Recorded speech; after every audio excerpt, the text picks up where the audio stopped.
Come on, serious suggestions, please. I'm not trying to write a thriller here. It's supposed to be an essay, you understand? An essay! That means facts and logic. Well, if it's facts and logic you're after, you shot yourself in the foot with your choice of research topic, didn't you? The Tatara Suna mystery. When so much remains unexplained, there's little to be objective about. Unless, of course, you restrict yourself to textual criticism. Yeah, well, this is my teacher's area of research. I can't change that. But it's fascinating enough without having to sensationalize it, don't you think? The strange location, the missing details, a mysterious person. I want to write my essay on something interesting, and I'm interested in getting to the bottom of all this. That's the only reason I came to you. Yes, you came to me, so all the more reason to take my advice. The fact is, it's the dramatization that will make people want to read it. There's no getting around that. Okay, but... Did one of them just mention Tatara Suna? But that's all the way in Inazuma! Is it just Paimon, or is it kinda unusual for someone in Sumeru to want to write a paper about that? Everyone here is just going about their business. Maybe it really is just Paimon. Guess people here are free to research pretty much anything. Great! Let's go find out what this Tatara Suna mystery is all about.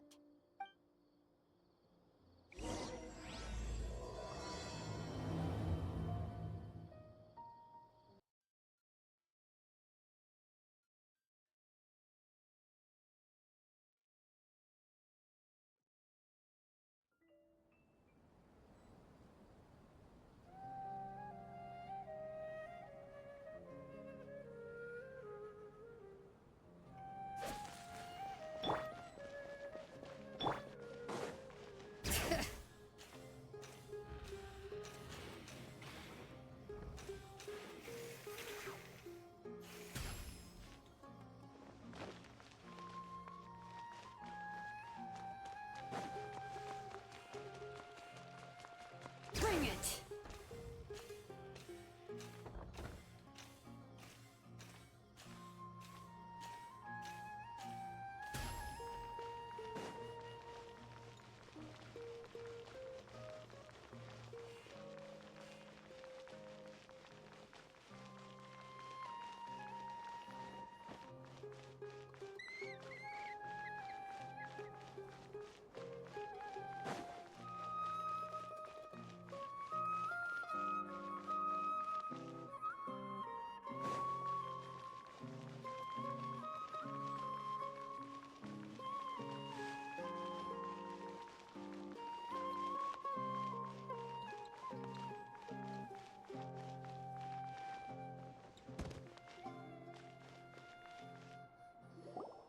Alright, I guess I'll go with my textual criticism and your editorial direction for the first draft. I have a feeling that the missing Kabuki Mono will end up being the main focus of this paper. If only we knew where to find that traveler. From what they say about her, this seems like the kind of thing she'd know about. Oh, you're the traveler, you say? Hey, what's with that face? Don't believe us? No, of course I believe you. Actually, I first heard about your great exploits when I was still in Inazuma. This is my first time coming face to face with you and your mysterious silver-haired companion. I couldn't believe my luck, and out of force of habit, I started, examining the evidence. Sorry. Oh, Sawada, for the love of... Sorry, we don't get out much, so our social skills are kinda lacking. Traveler, I hear you've helped many people a great deal and been to many places. Would you be able to tell us about Tatara Suna? Actually, we don't know much about that place either. In fact, we only came over here because we heard you talking about it and wanted to learn more. Ah, I see. My teacher chose this area of research as a personal challenge. He said it's difficult to get into because even Inazumans don't know much about Tatarasuna's past. But who'd have thought that... If you don't mind, I'd love to show you all my outline for the book I'm writing about Tatarasuna. Hold on, Sawada. Don't you think that's a bit of a deep dive or a first read? Well, fair point. In that case, please ease yourselves in gently by taking a look at Akaba's latest essay draft. Let me give you some background.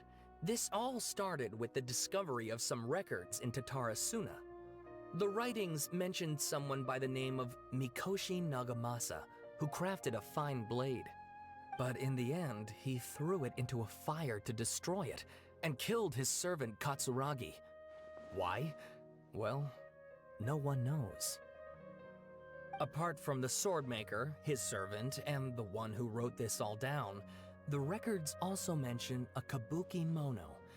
This seems to be an Inazuman word for an eccentric stranger, someone who dresses funny or acts in an unusual way. That's right.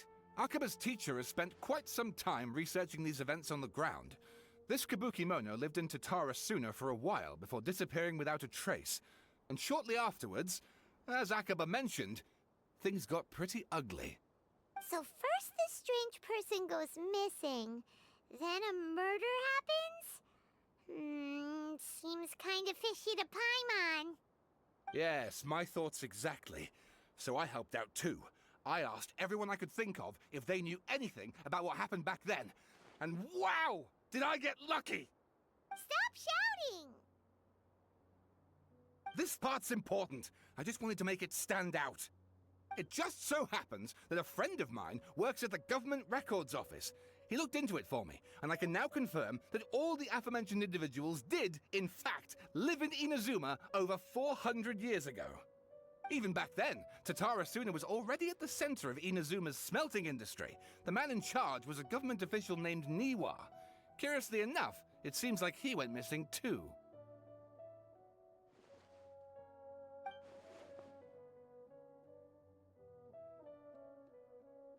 Wait, so there are 2 missing people in the story now? That's right! What's more, Niwa is a name with a lot of history to it. Have you ever heard of the great swordsmith clans of Inazuma? Oh, the swordsmiths? Yeah, like Ishin art and so on? Wow, yes. You really know your stuff. That makes things easier. So basically, this Niwa was a distant relative of the Kaidahara clan, the last practitioners of Ishin art. Something then seems to have happened in the Kaidahara clan, leading to their downfall.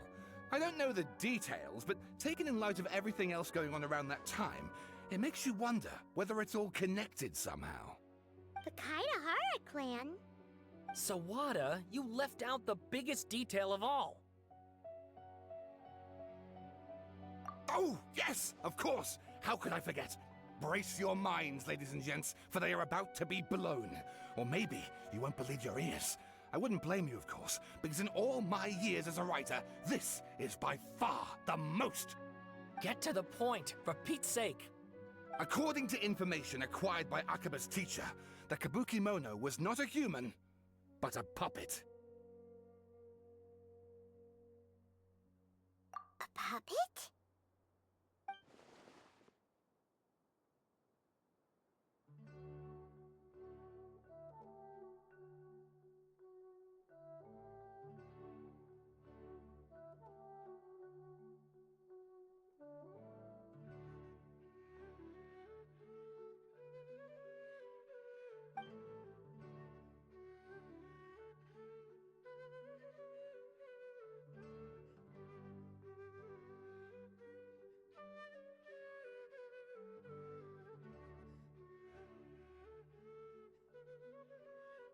Aha!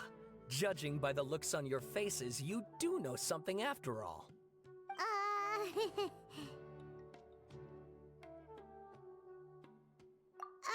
No! Paimon just meant, how creepy. The way you described it makes it sound like a ghost story. I agree, it does. But considering that non-human races in Inazuma are by no means uncommon, spooky events are to be expected. And that's exactly what my book is about. Please, take a look.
Oh, and please read my essay draft as well.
Sawada was encouraging me to follow his more creative approach, but I think essays should be grounded in facts.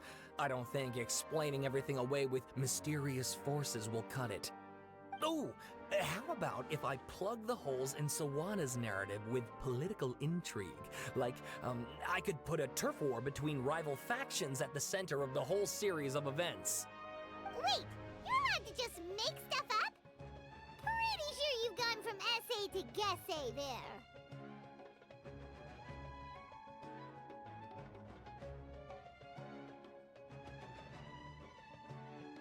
Akaba, look. Your teacher has researched this extensively. I've reached out to everyone I could think of. Whatever information we have now is all that there is to know. This is as much detail as you're ever going to get. Besides, if there really was a political power struggle going on at anything like the level you seem to be suggesting, what hope would we ever have of finding out the truth? Good point. Okay, back to the drawing board, I guess. Give me some time. I need to find a new angle on this. We have some other stuff to do, so we'll have to say goodbye for now. Good luck with your essay! All right, thank you. If you find out any more info about all this, please do let me know. Thanks so much.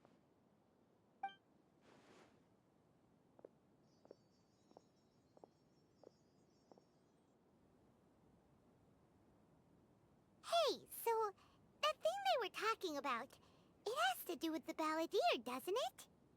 Okay, then even if we did know something about it, we probably couldn't share it with them, huh? After all, we kicked his butt and got him locked up. Information about people like that is usually super confidential, isn't it? If you ask Paimon, Akaba should just pick a different topic. There must be as many essay topics as there are trees in the forest. There's no point in...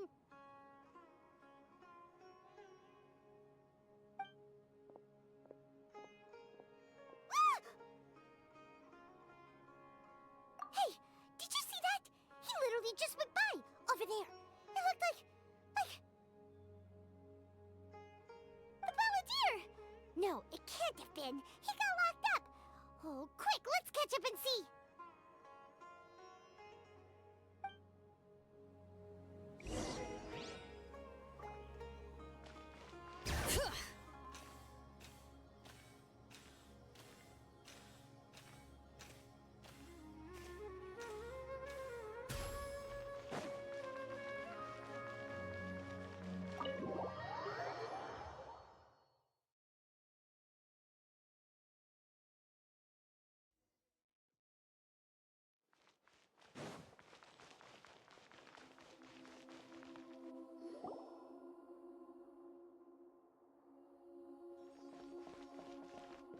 Traveler, Paimon, there you are.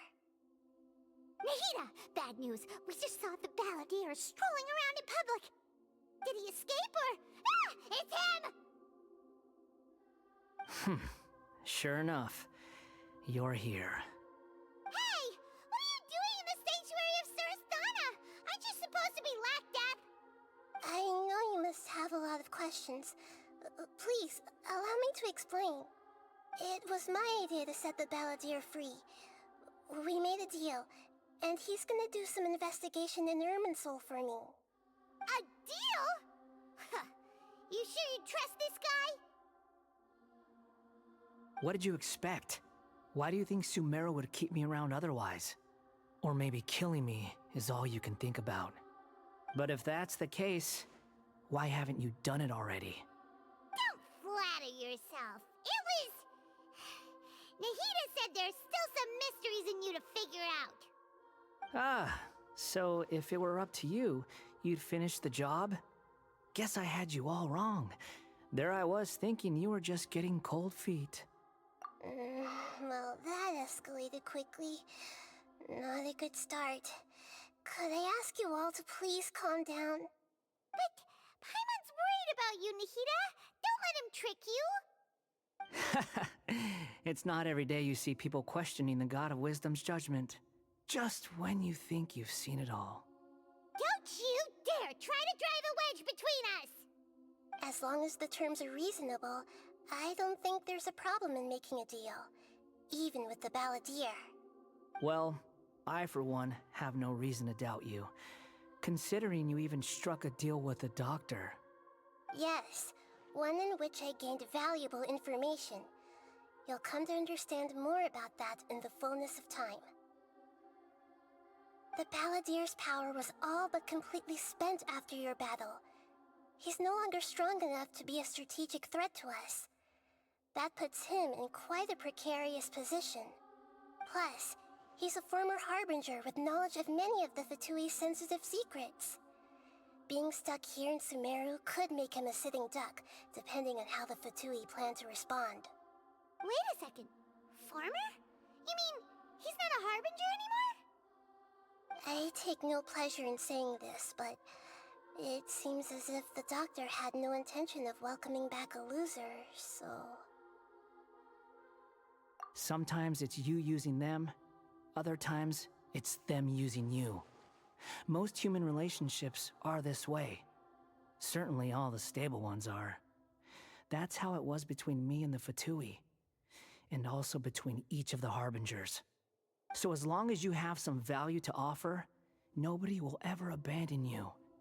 But after recent events, even I have to admit that I'm not worth quite what I used to be. Well, if the Fatui are gonna reevaluate my utility, I need to have a backup plan for myself. As we discussed, I don't like causing harm to living beings, and you said you need protection. So, why not join forces with us? I think these two have made their objection to that idea fairly clear, don't you? And they're your friends, so I guess you'll be siding with them. Yeah, obviously! Nahida, don't listen to him! Then let's put that discussion to the side for now. We still have time. Today can be a trial run. Where we go from here will depend on how well we manage to cooperate today. All right, then I'll do what we agreed. Good. Go now, and keep in touch. Nahida, are you serious about this? Yes. I have my reasons for this decision. In fact, I'm largely doing it for your benefit. Yes. As I told you once before, there's information about your twin in Irminsul. Oh, yeah. Actually, that's the whole reason we came to see you today. So, you have an update on that? Mm-hmm. You may remember me mentioning that the Fatui had not included your twin's details in the Descender category. This is an extremely important point. It's possible that the Fatui have other information that even I don't know about. And since the balladeer used to be one of them, he'll be better acquainted with this information than I am. He was granted the power to connect with Irminsul when he almost became the god of a new era. Even though he no longer has the Gnosis, some traces of its power remain in him. He can still connect. The amount of information in Irminsul is vast beyond description. Sifting through all of it without knowing what to look for would take too long, even for me. So I asked the Balladeer to search in Irminsul for any information about the Descenders. He's more familiar with this kind of information, and should be able to find it more quickly. Exactly! Or what if... Paimon just doesn't trust him! He's treated us as enemies every time we've run into him! I understand. But sometimes, everything is dictated by which side you're on. How things will go in the future depends on what information he brings back. And Traveler, I know what your heart desires most of all. Our minds have connected several times before. There is a corner of your heart reserved for an intense longing. A feeling of being all alone in the dark, searching for the one candle whose light still burns. As Sumeru's deity, it is my responsibility to be on guard against the Balladeer. But as someone who counts you as a friend, I want to do something for you. If this deal with the Balladeer can give you the answers you've been longing to find, then it's worth it. It's my pleasure, really. You're Sumeru's hero. You've more than earned it. Paimon's still worried about this idea. Is there anything we can do to help? I was gonna contact you about that, but then you suddenly showed up on your own accord. Seems like we have a telepathic connection. In fact, I was going to ask you to supervise the Balladeer on my behalf while he carries out the task I assigned. Even though he only has a fraction of his full power left, that's still a fraction of a former Harbinger. If you could accompany him, it would put my mind at ease. Of course, I'll be there to help guide you through Irminsul from the outside. Great, thank you. Prepare yourselves. I'm going to transport you into Irminsul.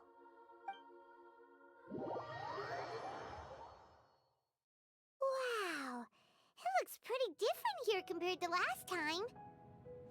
The colors are gentler.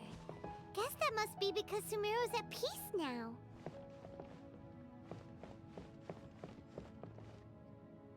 Look at that. Hot on my heels. You know, you didn't have to cut your catch-up short just to keep me company. Oh, but I guess you panicked when you realized that I might enter Irminsul ahead of you. Shut your beak, jailbird! No way a prisoner gets to be so smug! I understand that prisoners have to put up with harassment from the guards, but right now, I'm on temporary release. So maybe you should think about backing off a little. Sounds like a successful rendezvous. I need to be quite clear about something. In a few moments, you'll be entering into the innermost region of Irminsul. It is an environment like no other, and the most important place in all of Sumeru. Unlike anywhere else, Irminsul's inner region consists exclusively of torrents of information. You must put aside your differences and be extremely careful as you navigate your way through. I know there are many grievances between you, on both sides, but it is essential that you remain calm after entry. This is as much for your own safety as anything else. Fine, let's call it truce. But only until this mission's over. Let's cut each other a little slack, shall we? We are gonna be traveling together after all. Per my agreement with Lesser Lord Kusanali, I'll be at the front. It's my job to lead the way and get rid of any obstacles in our path. All you have to do is keep your pretty eyes open and try not to fall behind. You sure are confident. Paimon will give you that. You make it sound like you're even more experienced at adventuring than us. If there are no further objections, I suggest we get going. Or did you need some time to mentally prepare yourselves? Ew! Ugh, the snark on this guy. It's unbearable. We can start now. Irminsul access granted. Initiating connection procedure. Is this a small sapling? Oh, darn it! Come on, let's catch up with him.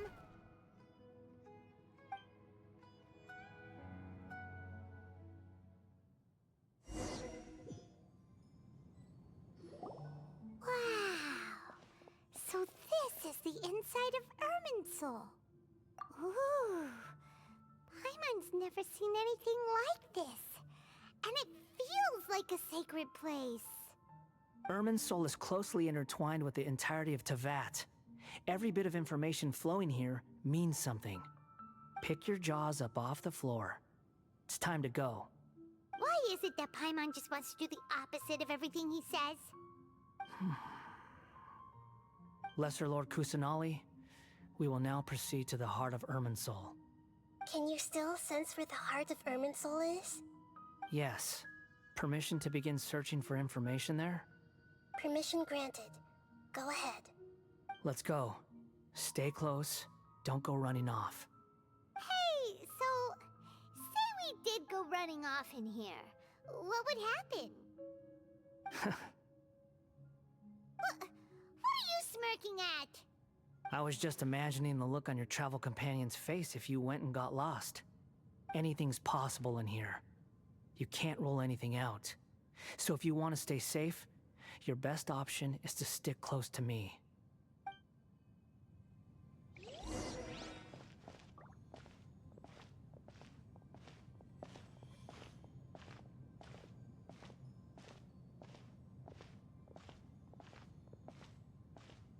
These sapling things have spread out. Those are all packets of information from inside Irminsul. Be careful not to touch them.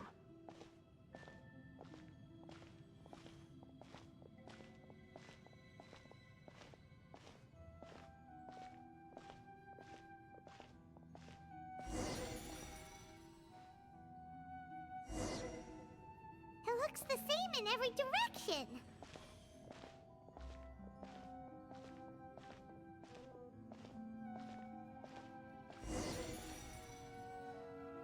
No wonder he mentioned about getting lost. Huh. What do you know? He was actually telling the truth. Is he mocking me again? What is it this time? There's a time and a place to lie, but this definitely isn't it. So why don't you relax your guard a little?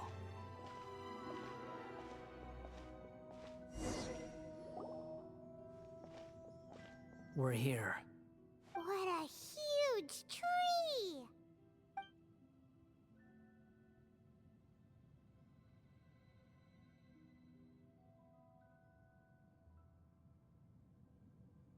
Lesser Lord Kusanali, Good, you made it. Are you ready? ready when you are. Then please begin. Preparing to access cognitive currents. Establishing waypoint. The Balladier's actually doing what Nahida tells him. Guess he must want to stay alive.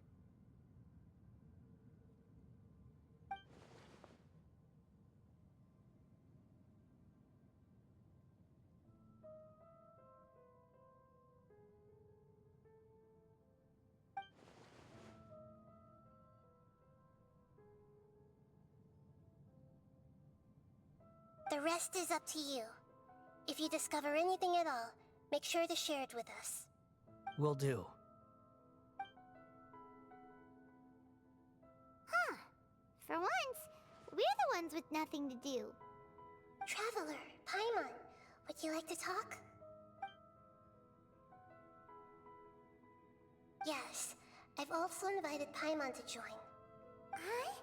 What the? We can talk to each other inside our heads?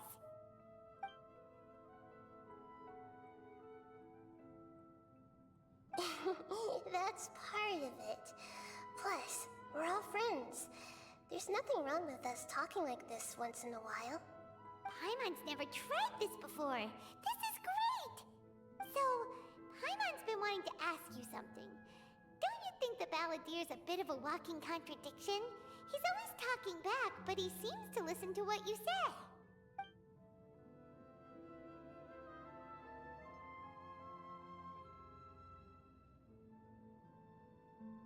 As I've told you before, there are still some mysteries for him to resolve. Things that are clear as day to me, but that he has yet to understand. Perhaps today will be the day that he finds some answers.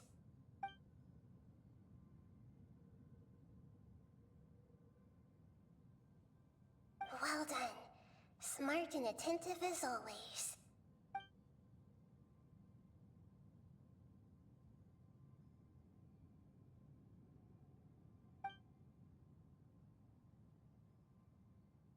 So, you made contact with that part of his mind. Well, it's true. Betrayal turned the Balladeer into the person he is today. Huh. Paimon thought nothing could get under that guy's skin.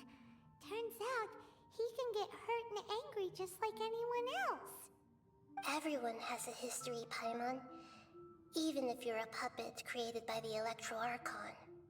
Speaking of puppets, we ran into two people at the Academia today talking about an essay. Turns out their topic was about the Tatara Suna incident. Nahida, do you know anything about that? If you mean the mysterious events, the Kabuki Mono and so on, yes. I know about all of that. Really? Because from what they were saying, it sounded like lots of Tatara Suna's history is still unexplained. And most of the information we have now is just from people filling the gaps with their imagination. At least that's what they thought. Oh? How interesting. Those two managed to deduce quite a lot through guesswork alone. So the Gese got it right? Well, they guessed right about one thing. Tatara Suna was sabotaged. Must be a riveting conversation you three are having. Funny how all the good ones happen when I'm not involved. What makes you think we're talking to each other? Don't insult me. You're having a private conversation without me. Obviously, I must be the topic of said conversation. Of course you do. You can't have your prisoner knowing too much. So, have you found anything yet? Still looking. Don't get your hopes up, though. You and your twin come from outside this world. It wouldn't surprise me if there was nothing on either of you in Irminsul at all. Wait! How did you know about that? Did Nahida tell you? It's not like we've never met before. And anyway, you're world famous. It'd be more surprising if I didn't know a few things about you.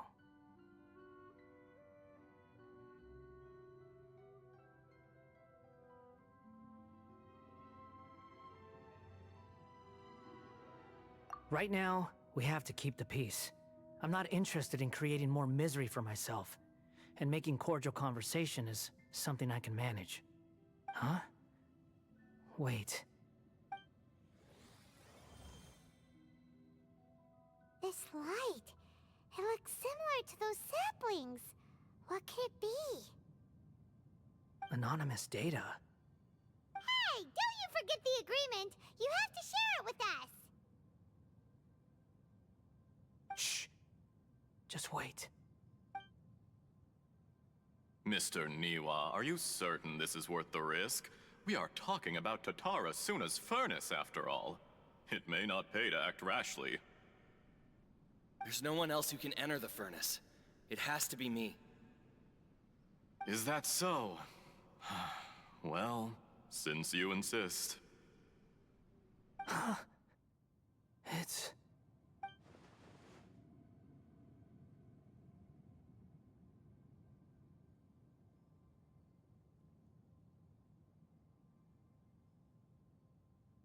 Whoa!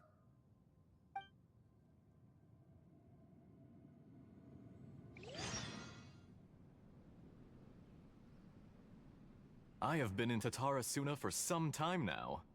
You have shown me great hospitality, as has Mikoshi Nagamasa, and indeed, everyone else. Under your leadership, Tatara Suna is a warm, welcoming place. Like a giant village.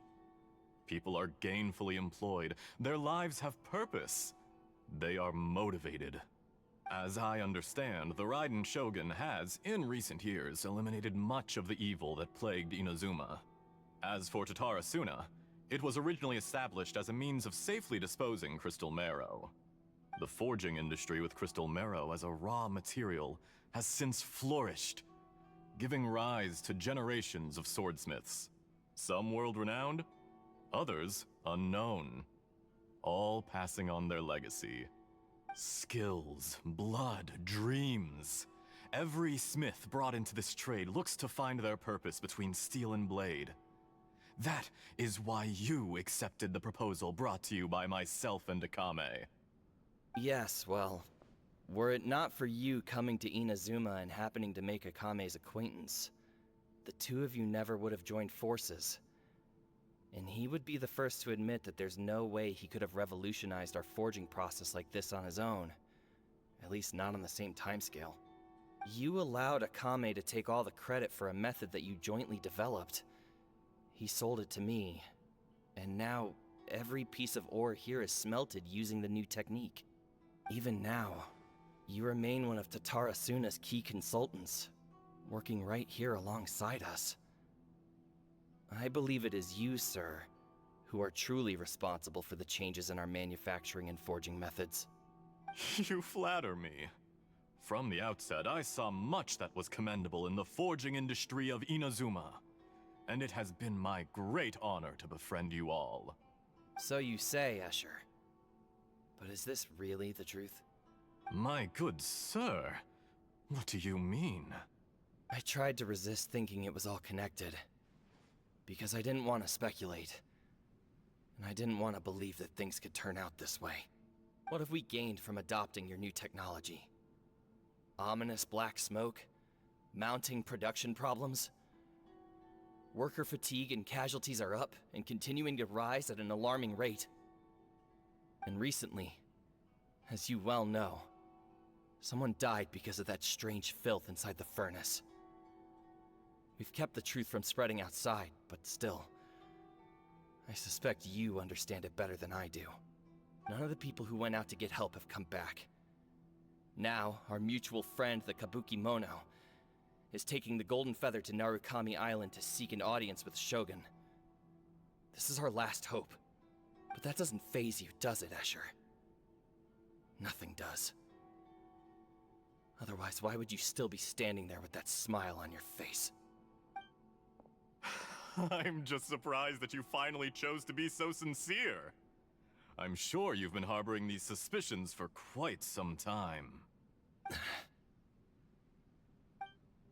Mikoshi Nagamasa may have noticed that there was one common denominator among all these events. Namely you, Escher. But Mr. Mikoshi is more cautious than I. He does things by the book. After all, Nagamasa is the adopted son of Mikoshi Torichio, the yokai struck down by the Shogun's own hand.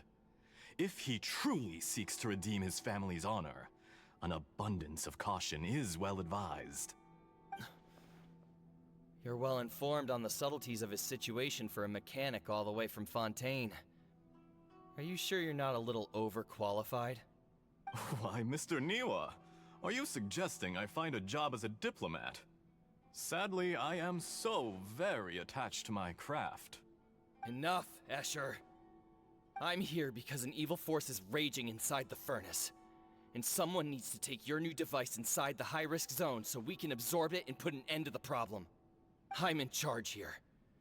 And I'm about to take some responsibility and head inside. Probably to my death. But what about you? What are you still doing here? Judging from the look in your eyes, you don't seem to trust me. Drop the act! We're past that now. Whoever you are, it looks like your plan to destroy Tatara Suna has worked. I just want to know what you're still doing here. What's left? Don't you have all your answers by now? Honestly, I'm just waiting for the right moment. A moment like this, where you finish talking and I stop you from entering the furnace. You...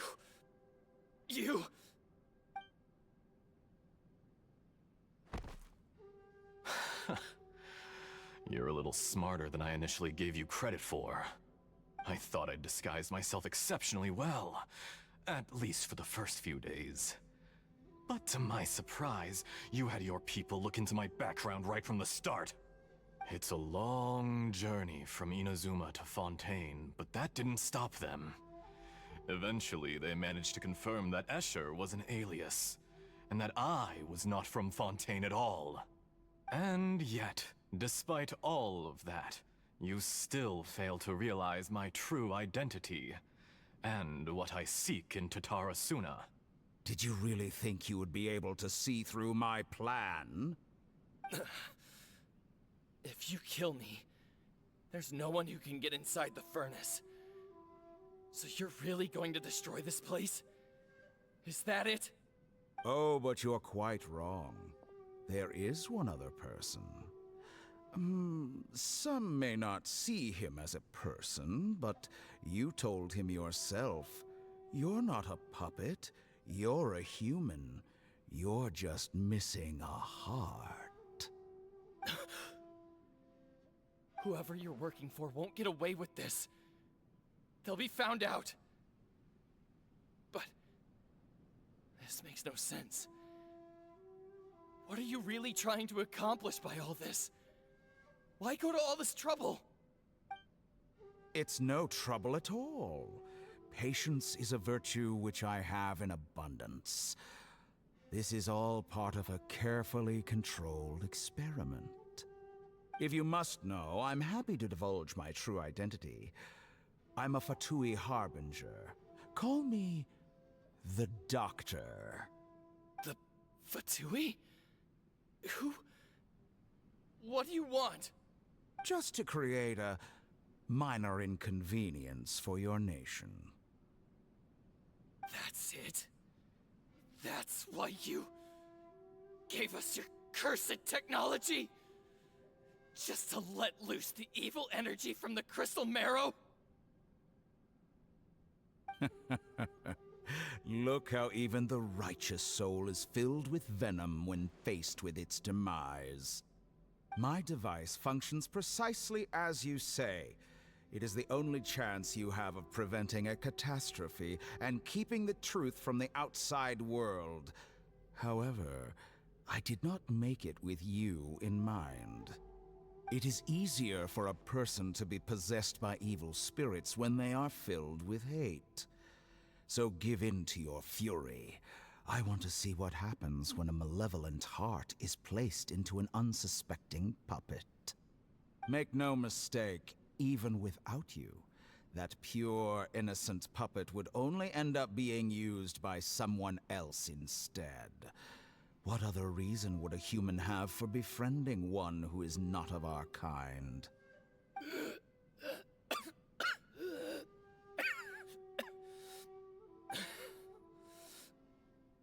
If you give him my heart, tell him that both Nagamasa and I see him as one of us.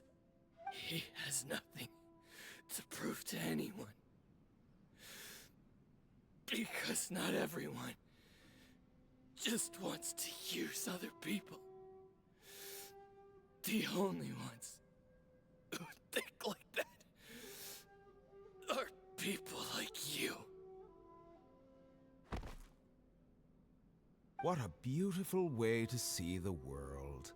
It almost makes me feel a little guilty. Then out of respect for you, I shall redefine myself. Think of me as a monster or a demon, if you wish. At least this way your death is not a consequence of your own folly turning you into an easy target. You simply lost to something more powerful than you could ever hope to defeat. I say, Mr. Niwa, let's see what happens. Will your puppet friend become a human? No, that will prove quite impossible. Mr. Niwa? Already dead. What a pity.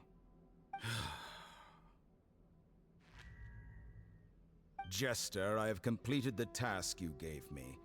Creating a gap and infiltrating Inazuma's inner workings.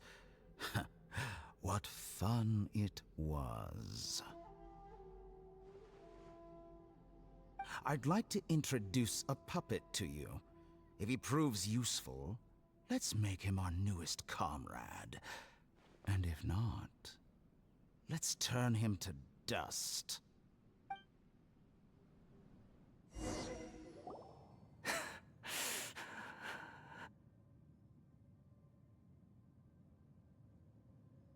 Hey, are you alright? Dottore?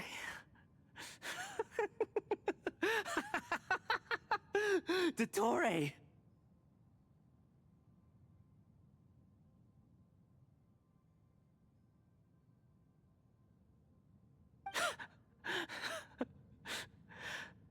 Good. Good. Was that the doctor? Did he turn into a mechanic from Fontaine? But why did we see things from his perspective? When I touched the doctor to confirm whether he'd eliminated all his segments, I read this memory in his mind. You have to admit, it must be the truth. Maybe so, but it means nothing. Does it? But this memory shows that Niwa didn't betray you. He never meant for you to be the one to take the device into the furnace. You know very well what that means. Even more so than I.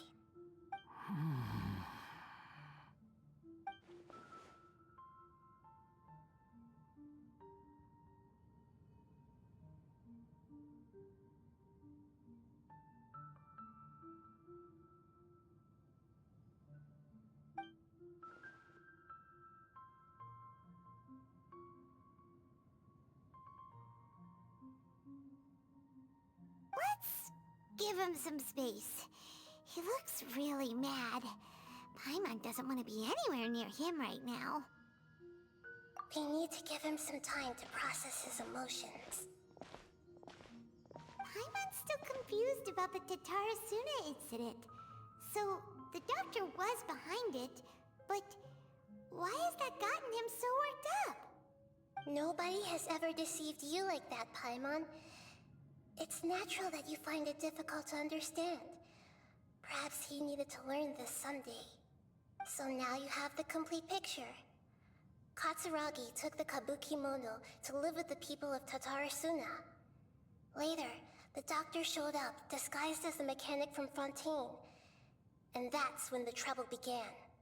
It was all a horrific experiment planned by the doctor. Everything he did was just to plant seeds of disaster in Inazuma that would bear fruit in the future. Of all the unwitting participants in the doctor's experiment, the balladeer became the main test subject. After the events you just saw in that memory, the doctor put Niwa's heart into the device and handed it to the balladeer. Then, he instructed him to enter the furnace and absorb all the filth caused by the smelting process. The load was far beyond what he expected, but the balladeer survived. He left the furnace in sheer exhaustion and said to the mechanic, "This device seems to have protected me. What's in it?" The mechanic answered, "Niwa fled this place for fear of punishment, but he left you a gift. He said it's the one thing that you've been looking for." He took it straight from the chest of one of his innocent servants. The mechanic removed the withered heart from the device as he spoke. The balladeer was stunned that such unthinkable cruelty had brought him the thing he'd been longing for his entire life. A heart acquired through cold-blooded murder is a cursed thing, but it had protected him from the filth. He thought Niwa had completely betrayed him, and yet this very betrayal had ensured his survival. Overwhelmed with anger and sorrow, the balladeer threw the heart to the ground and left Tatarasuna without looking back. Holy moly. So the doctor killed an innocent man and pinned everything on the victim? That's terrible.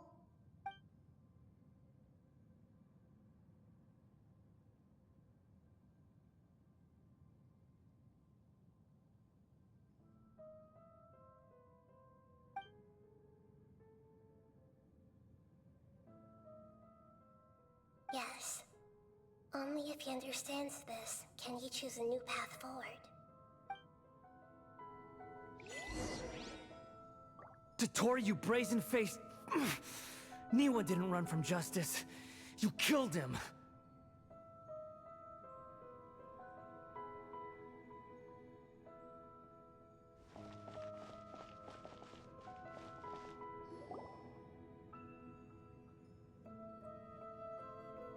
Shall we see how he's doing?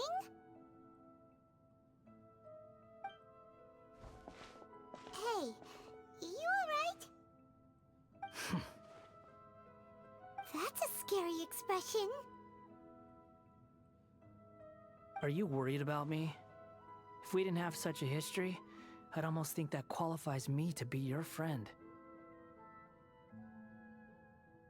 It won't. I'll keep my end of the deal. Hey, are you investigating the stuff we want to know about? That's why we're here. But unfortunately, there's no information about the Descenders in Irminsul. Even if you can't find anything, that seems to confirm it. Irminsul does not keep records on the Descenders. Anyone who comes from beyond this world is not counted as part of Teyvat. Oh, does that mean we have to leave empty-handed?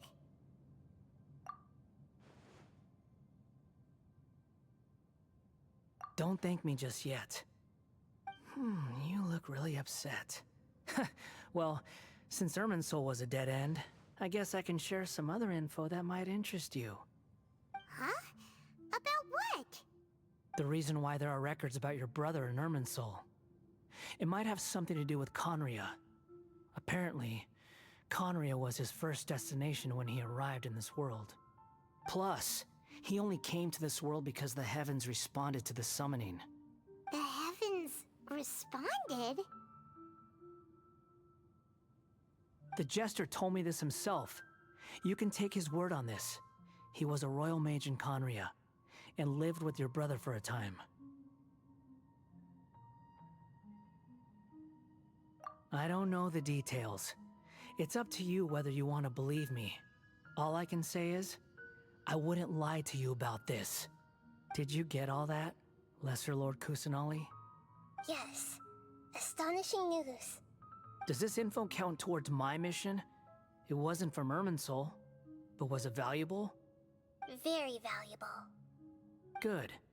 In that case, I'll take some time for myself now.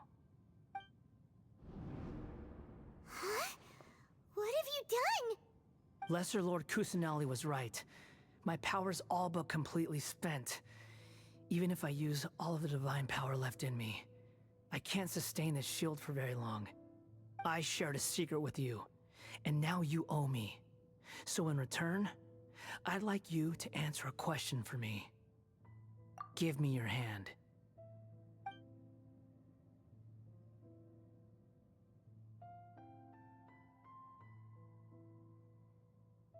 Can you hear my voice inside your head? No, I can't do anything like that anymore. At most, all I can do is exchange a few words with you. So tell me, in this world, is it possible to change the past?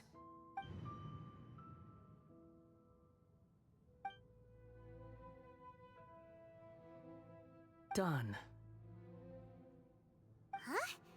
What the? What happened? Paimon only saw you hold hands for a second. Nothing. I was just thanking her for helping me.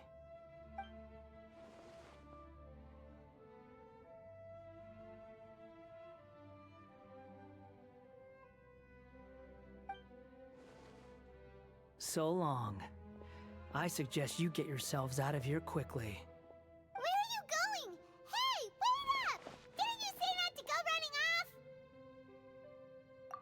reaction time, but I don't think we'll be seeing each other again. From this day forth, the names Balladeer and Kabukimono will cease to exist. Those who died in Tatarasuna because of me deserve another chance at life. Hey! Balladeer! Don't do anything stupid! You know, I never did like insects. Hordes of the puny things swarming together can be a real nuisance. And I enjoy nothing more than to stamp them out like the pests they are. But if a colony of harmless ants isn't threatening anyone, I guess they deserve to be left alone. Luckily, everything can be set right. It's time to solve this once and for all. Balladeer! Balladeer! Uh-oh, he disappeared. Come on, we gotta find him somehow.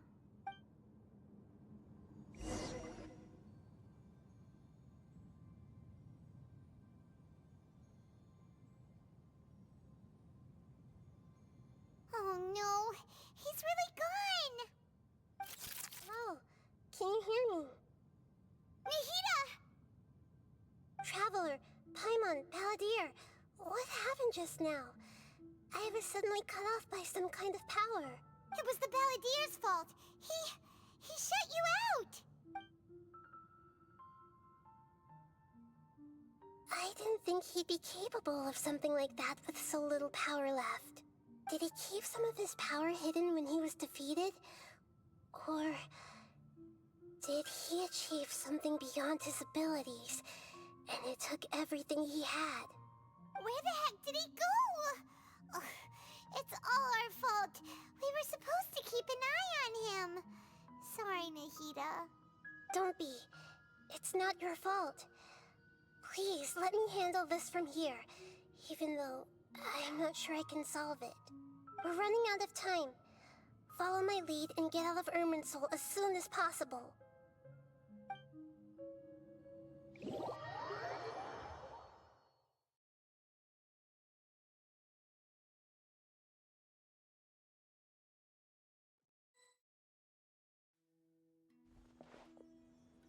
We're out! And we're at, an inn or something? This is an emergency. I'll have to ask you to stay here for now. Everything's arranged, and nobody will disturb you. I'm sorry, but this isn't something I need your help with. Leave this one to me. An emergency? How bad is it? Nahida, will you be okay? Don't worry.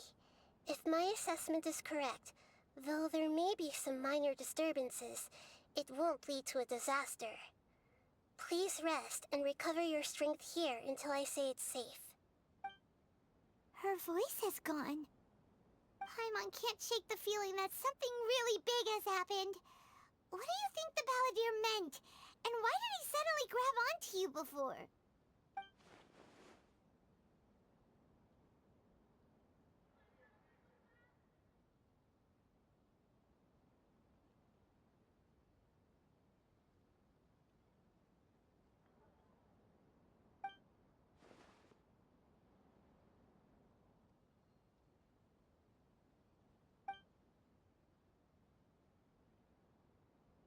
He wants to change the past?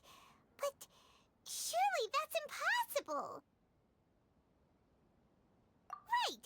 You can't just rewrite history! All that stuff happened already in real life! It's like, imagine Paimon drank all the water in this inn. Even if no one was there to see it, Paimon would sure as heck remember drinking it. So, why does Paimon still have a bad feeling about this? Paimon can't help but feel scared about what he might do. Oh, Paimon's so confused.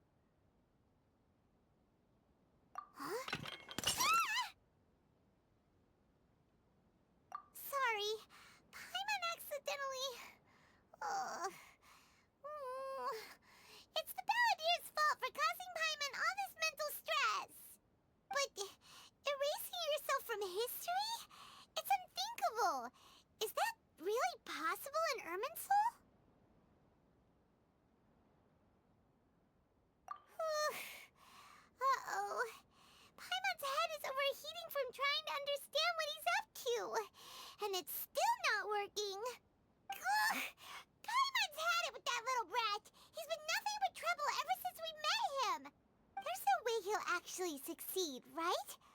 Otherwise, won't everyone who's connected to him be affected too?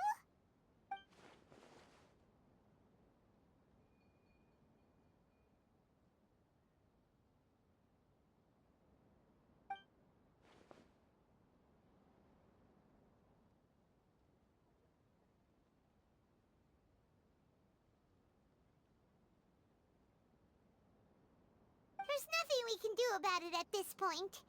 Hey, have you got any ideas on what we should do next? Seems like now there's nothing left for us to do but to go to sleep. But Paimon's still so worried. Paimon won't be able to sleep a wink tonight. So, how about, we list all our favorite foods to take our mind off things? Heck, if that doesn't work, Paimon's probably gonna collapse of anxiety here. Alright, Paimon will start. First dish. Munstack grilled fish. Oh, and chicken mushroom skewers. Tea break pancakes. Cream stew. Sauteed matsutake. And Dragon chili chicken. Almond tofu. Satisfying salad. Oh, also Adeptus Temptation, golden shrimp balls, triple layered consomme, lotus seed and bird egg soup, and...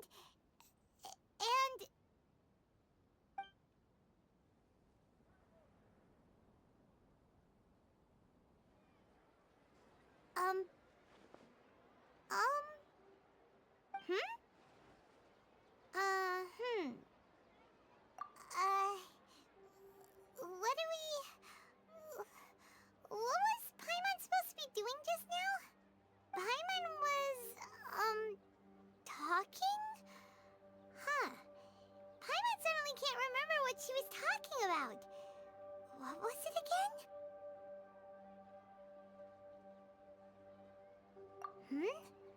The Balladeer? Is that a food too? Huh. Weird name, though.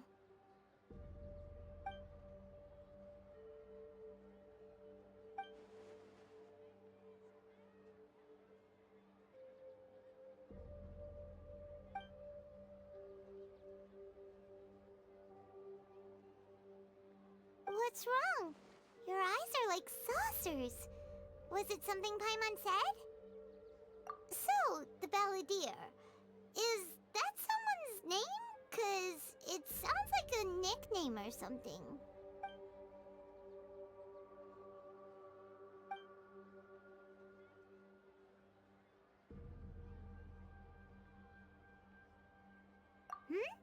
Okay, sure. Where are we going? Huh? Fine by Paimon, but is everything okay? You're acting like this is an emergency.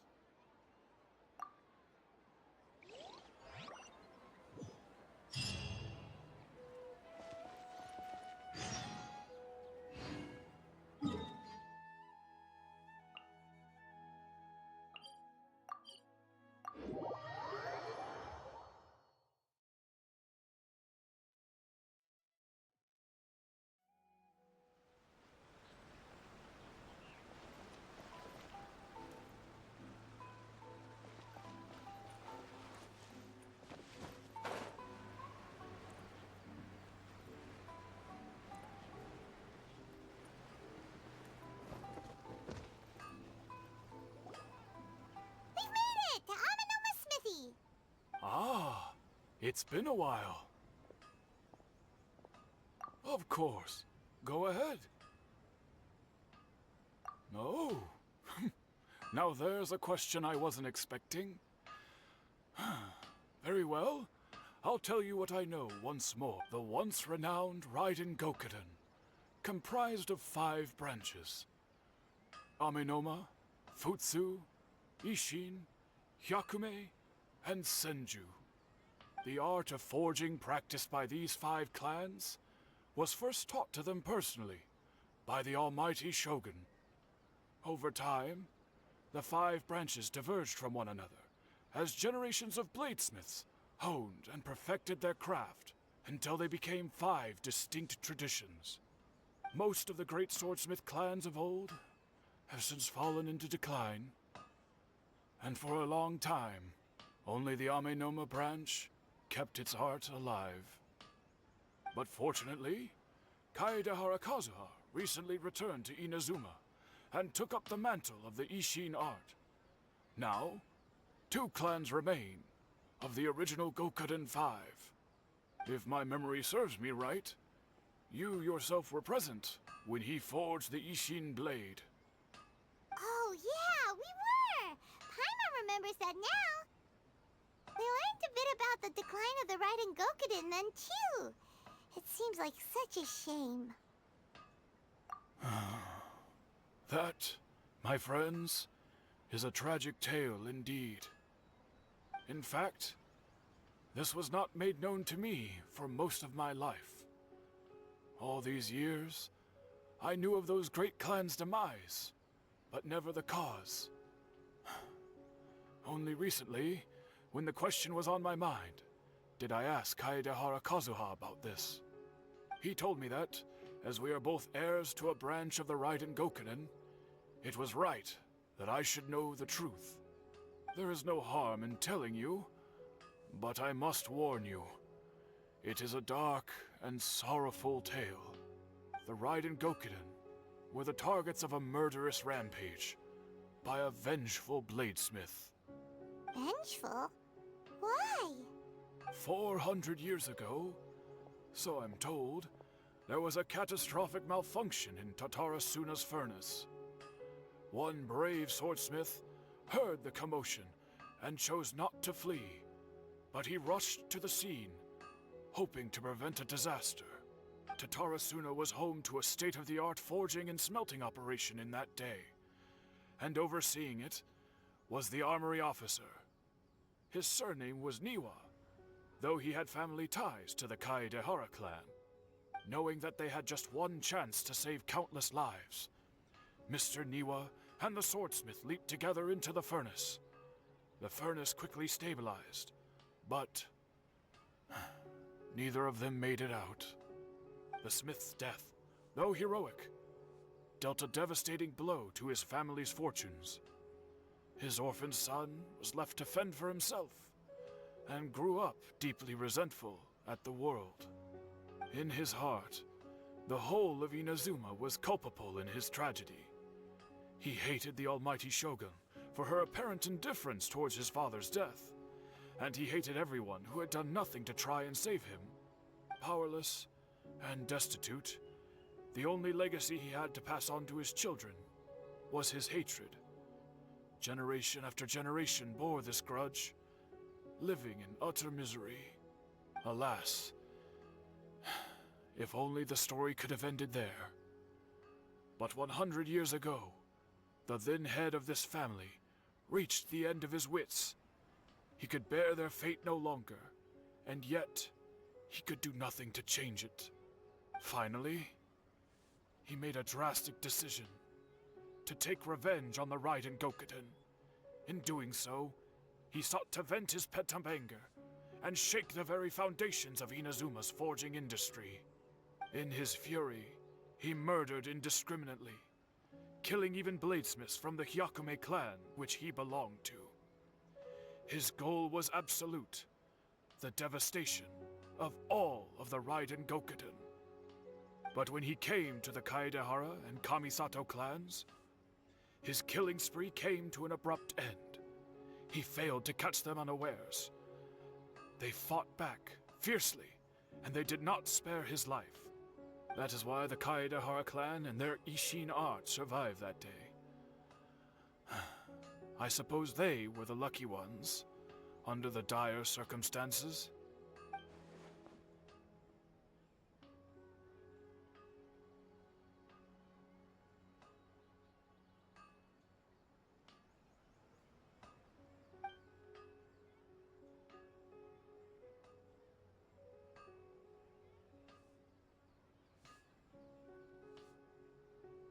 Was there anything else you wanted to ask? Kazuha? Why, yes. Just yesterday, in fact. We spoke for a while over some tea. He seemed well.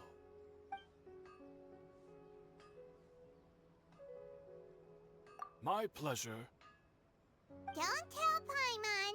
There are other places you want to visit too, right? Your expression says it all. You can't hide anything from Paimon. On to the next stop. Lead the way, traveler. Paimon will be right behind you. Okay.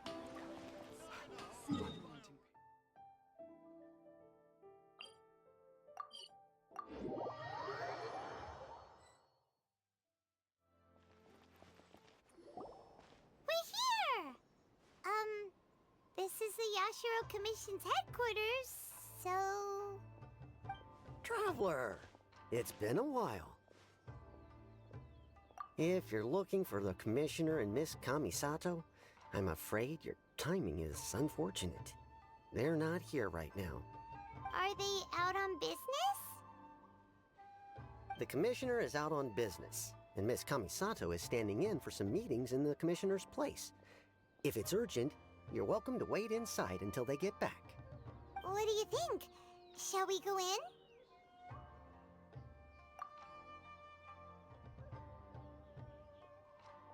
If it were anyone else, I couldn't allow it.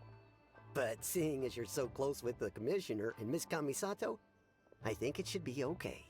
We'll be heading in then. Thanks!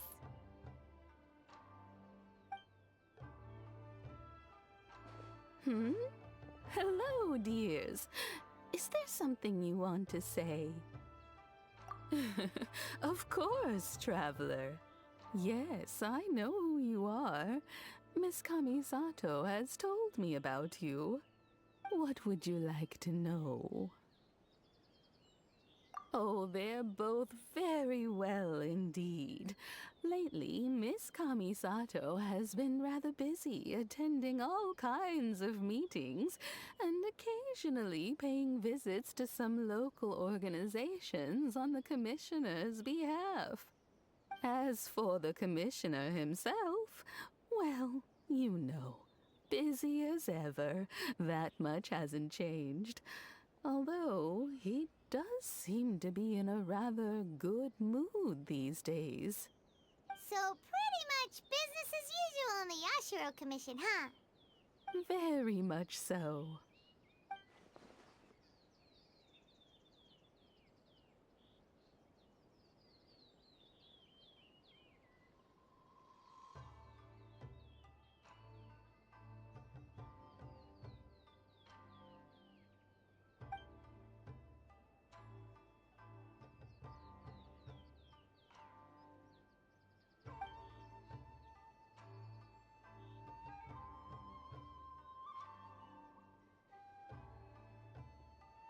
Well, got any more questions?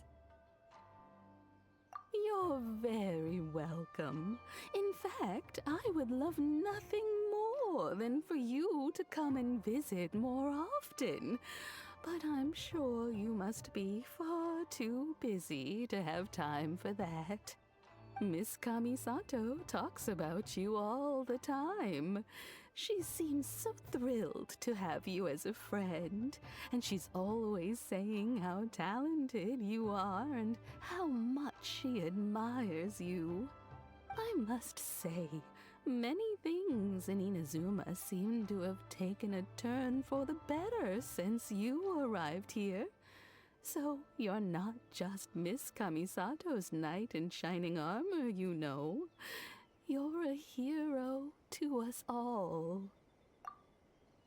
I mean it.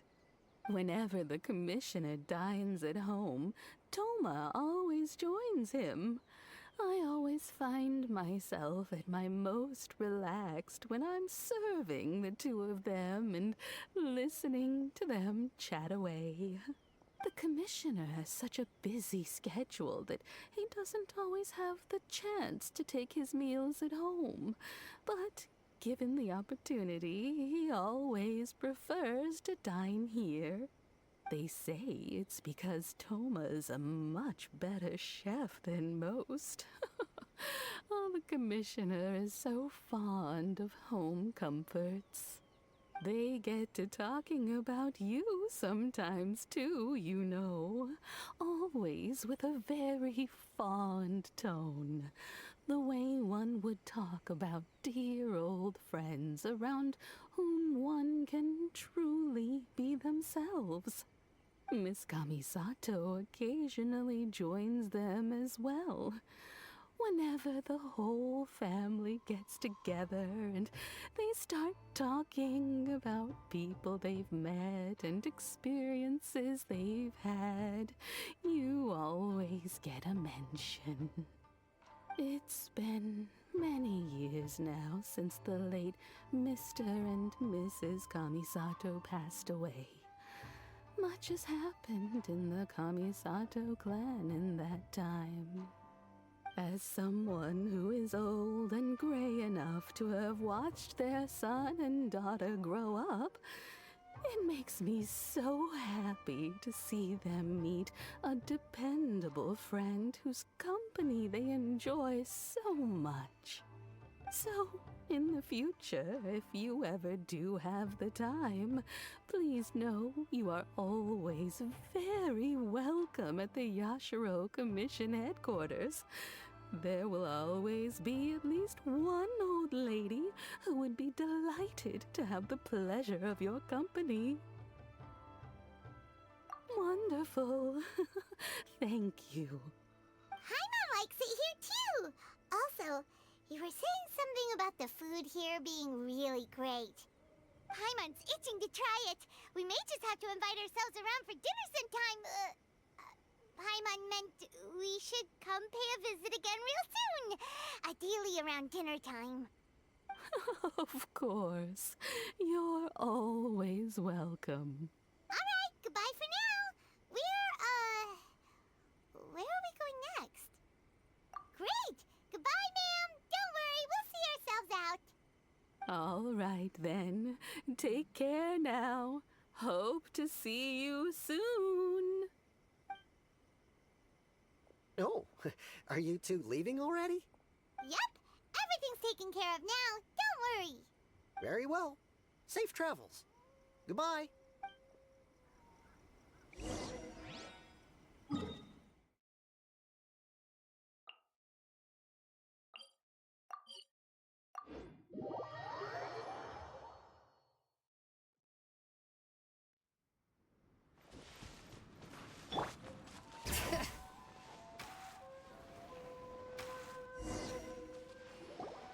Well, here we are.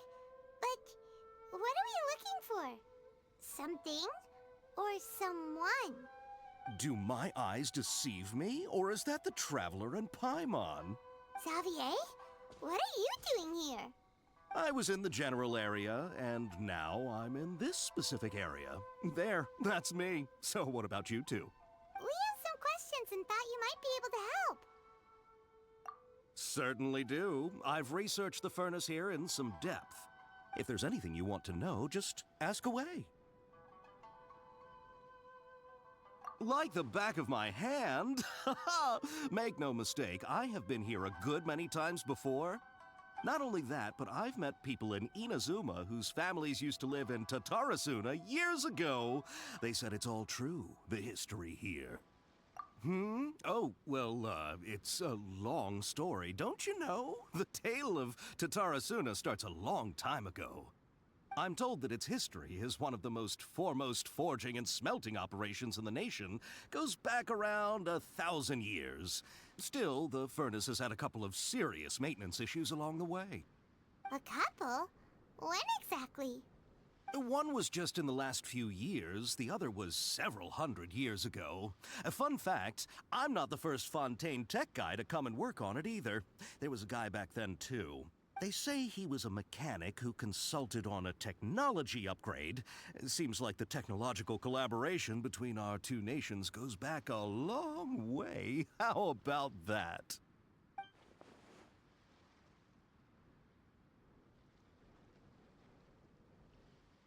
Hey, weren't you gonna ask Xavier something about Tatarasuna? Come on, ask already. Oh, I didn't realize you two were here for a history lesson. Me neither. Paimon doesn't know what's gotten into this one today. Feels like we've been preparing for a history exam or something.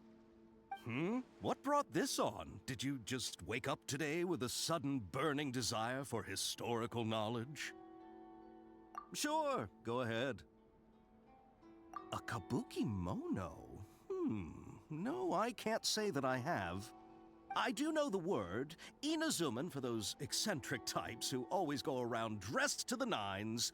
Just the sort of person that I'd like to meet, actually. But sadly, I've never had the pleasure, nor have I come across anything to do with a kabuki mono where Tatara Suna is concerned.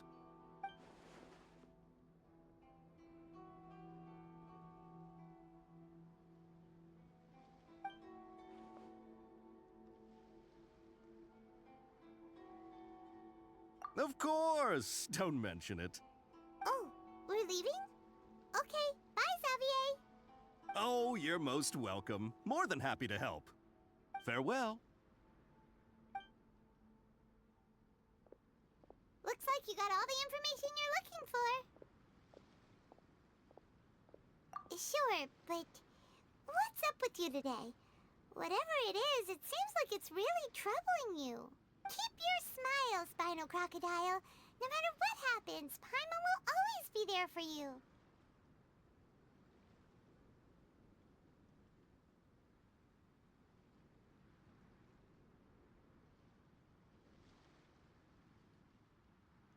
Come on, you gotta keep it together. Why don't you grab something to eat? You can't go facing life's challenges on an empty stomach.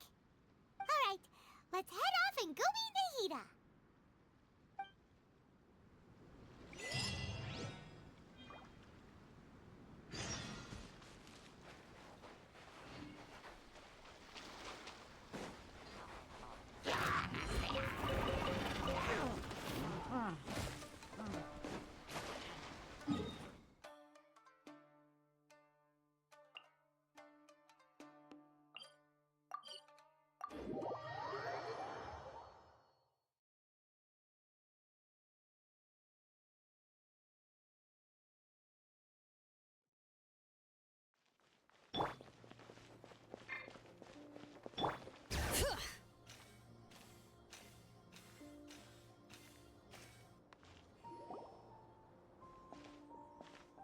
Hey, it's them!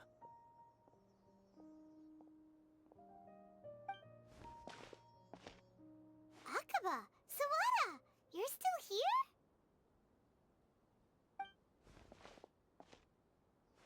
Indeed we are. If you have a moment, we'd love for you to join us once more. We have time. What do you want to talk to us about? It's the same topic we discussed last time. Obviously. Still looking for more info about Tatara Suna, huh? Should we join them?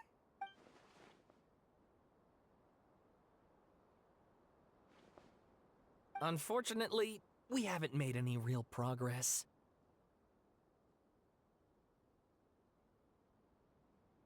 Huh? Oh, of course.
I presume you'll want to read mine as well. Here.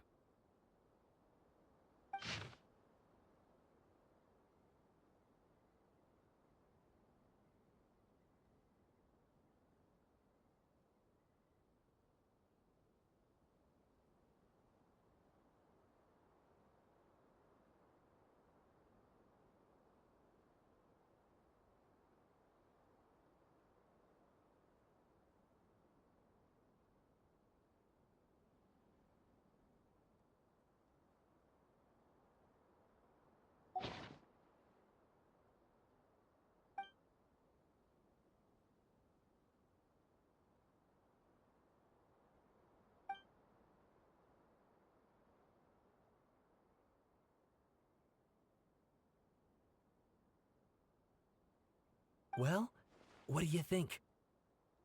Hey, Traveler. Remember how last time Akaba was saying how he wished he could gather more information about all this? Well, we just got back from Inazuma. So how about we tell them what we learned? What did you find out?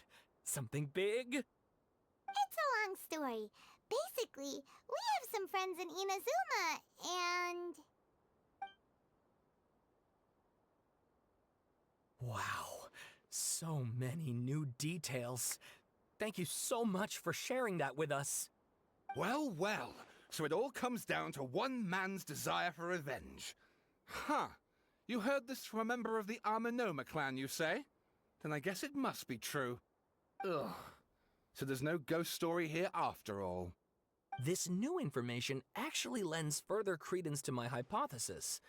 Evidently, swordsmiths were seen as having an incredibly prestigious role in society those days, to the extent that harming them was conceived of, at least by the perpetrator, as a way of exacting revenge against those in power.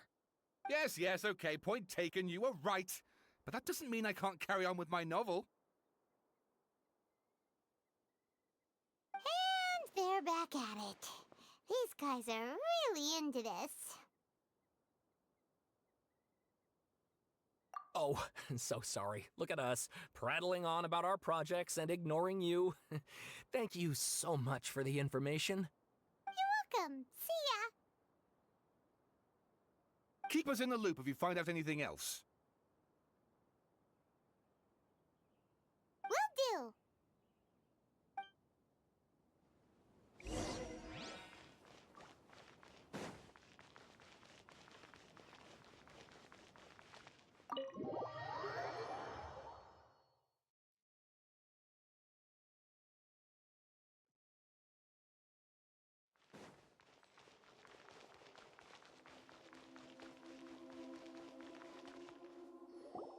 Nahida, we're here!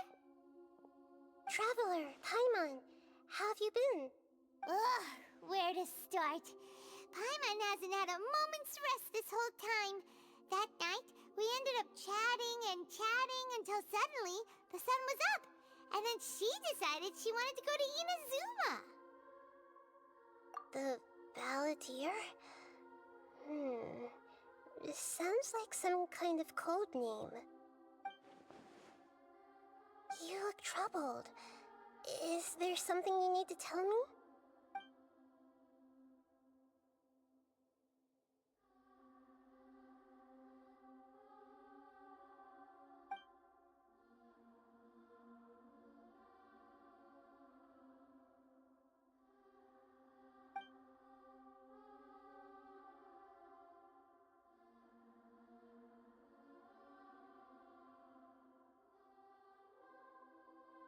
Traveler? Hey, what's wrong? You look so upset.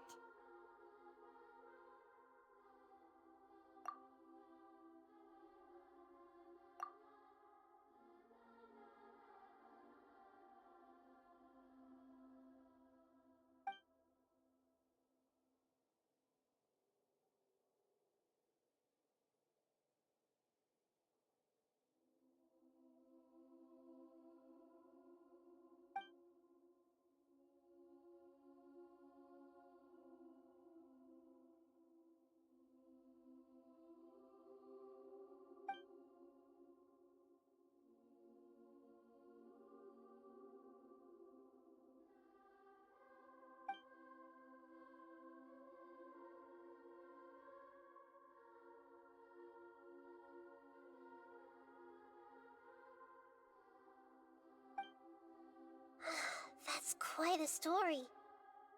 So, this puppet known as the Balladeer erased himself from Irminsul, hoping that he could change the past. But how was he even able to do that? As the Traveler said, he very nearly became Sumeru's deity. Admittedly, I remember it a little differently. I don't recall finding anyone inside the machine after we defeated it. Nevertheless, it does make sense. If someone were to successfully erase themselves from Irminsul, the world would change to reflect the new reality. So, you believe this person really existed, and we just don't remember him because... well, because he literally changed the world? Yes. Theoretically speaking, it is possible to do this. But I'm struggling to imagine the kind of person who would dare go through with it. The Traveler comes from a world beyond Chevat. That's why there's no information about her in Irminsul. And it also explains why any changes to Irminsul wouldn't affect her. So if there's anyone in the world capable of retaining memories from a past that has been rewritten, it's you. It's quite incredible when you think about it. Paimon's having a hard time understanding this balladeer guy's motivations. Why did he do it? I can only make inferences based on the information we've been given. As for what kind of person he was, only you remember that.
Something else worrying you?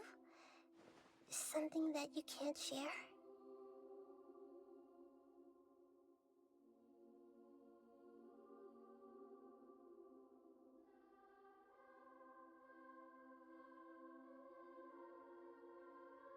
It couldn't change the fate of the ones who had died, right? Once the balladeer realized he hadn't been betrayed after all, it must have completely changed his view of the people of Tatarasuna. Now he saw them as friends again. He couldn't keep hating humans after that. And if he thought there was a chance he could save his old friends, it would be hard not to try. The story makes sense, every part of it. The balladeer tried to achieve godhood with the doctor's help. He was unsuccessful, but retained the power to connect with Irminsul. That power then enabled him to change what was recorded in Irminsul and erase himself, even though he didn't have much strength left. Yeah, it does make sense, but it still ended in tragedy for his friends. It just feels so hopeless. He gave everything to do this, but it seems like he got nothing in return.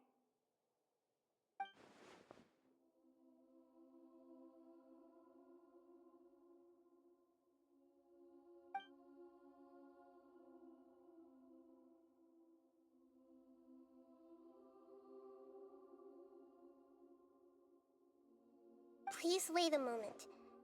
I want to check something. Found it. This should be the one. It turns out that I have a strange way of confirming everything she has told us. What is it? A record from a personal collection. It was tucked away in a corner. You should take a look.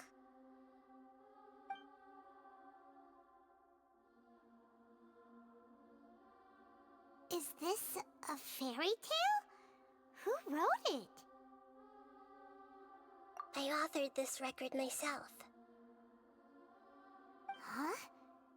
You wrote a fairy tale that somehow has something to do with the balladeer?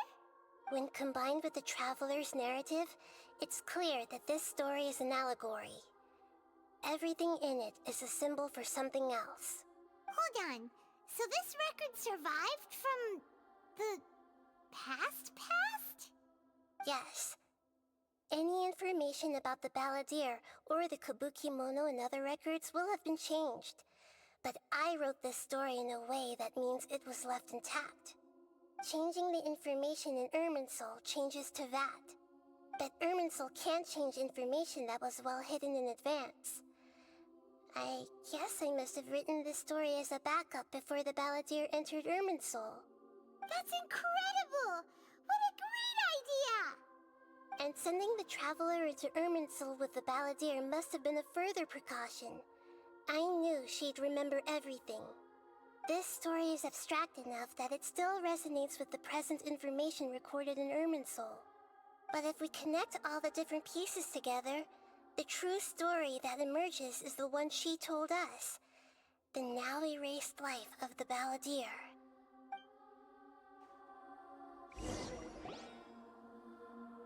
There was once a lone monster draped in fox fur. The monster found a family of foxes, joined them, and they became friends. The monster lived with the family day and night, and everyone treated it as one of their own. Once in a while, the monster would take off its fox fur at night, and lament to itself as it gazed at its reflection in the water. I am a monstrosity, yet they are too foolish to see it. I pity them. But the monster soon found solace when another came to live among the foxes who was not their kin. A kitten, carved from the wood of a white tree who had been abandoned by the humans. The kitten too wished to become a fox, but its tail was too slender and it could not grow a coat of richly colored fur. Yet when the other foxes saw this, they spoke words of comfort to the kitten.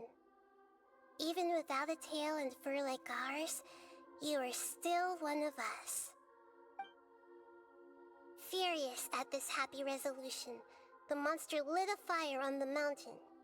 The terrified animals panicked as the fire spread. The only way to extinguish the flames was to make a sacrifice. A gray fox stood up and addressed the monster. It said, "You are the cleverest among us. Surely you can help us find a way to solve this."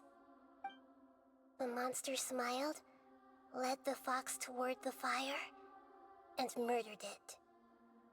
The gray fox's heart was turned into a beautiful drop of water, clear, spotless, and pure. The monster gave the heart of water to the kitten, telling him, "The foxes have decided. You are the one who must be sacrificed. Take this, quench the flames, and die for your fox kin." The fire was extinguished, but the kitten lived. It left that side of the mountain and found a little bird who had a broken wing. The two promised they would spend their whole lives together, but the little bird did not have long left to live. It passed away soon after. After burying the bird, the kitten left the mountain for good.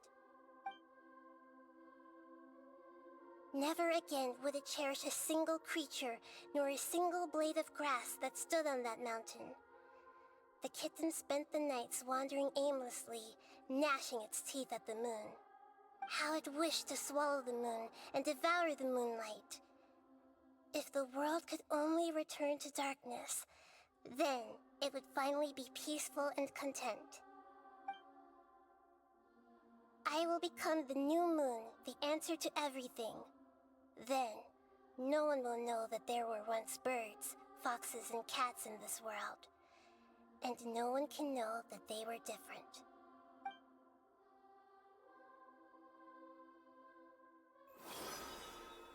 We solved it! I remember now. This is not just the Balladeer story. It is his very own memories. I made a backup so that it would be preserved no matter what happened. To become a god, he was experimented on and modified countless times. It was brutal torture, and the only reason he was able to survive is that he was a puppet. This memory was extracted from him by the scholars. Presumably, they kept it to have something to defend themselves with. Creating a deity was just the first step. Some of them wanted to be able to control it. That's why they backed up his memory for later use. I buried it deep inside one of my own dreams, and then hid it inside an allegorical story so that it wouldn't be altered. It's hard to believe that this person really existed, let alone that he tried to get rid of us on more than one occasion. Paimon has no memory of him at all. He completely vanished like a puff of smoke. The balladeer agreed to help me look for information about the Descenders, and although he was unsuccessful, he still helped you. Before he vanished, he confirmed an important detail. That Conria was where your twin first came into this world. We still don't know how the change to Irminsul will affect the senior ranks of the Fatui, but in all likelihood, they won't even remember their own Harbinger.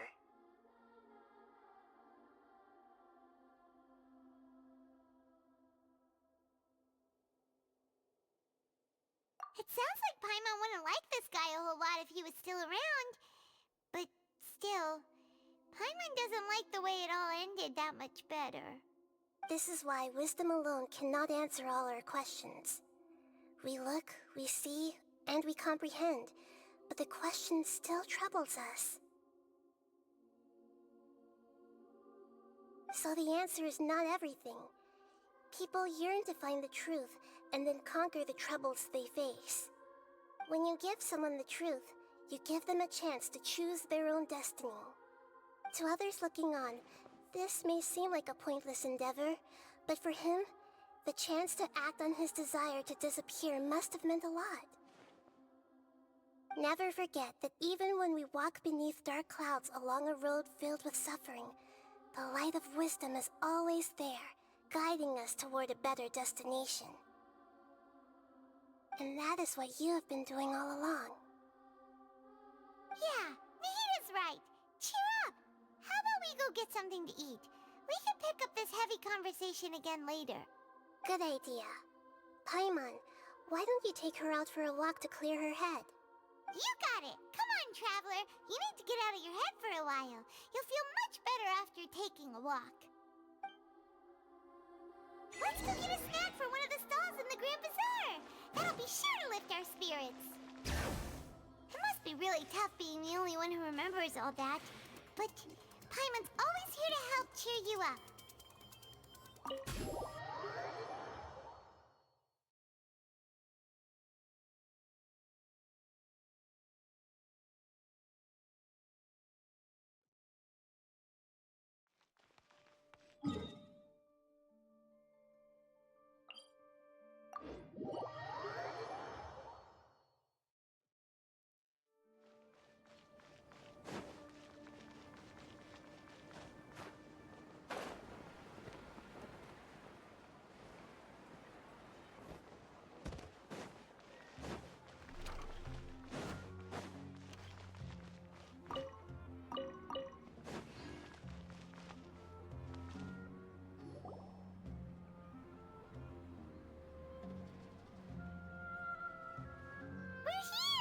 What should we eat first?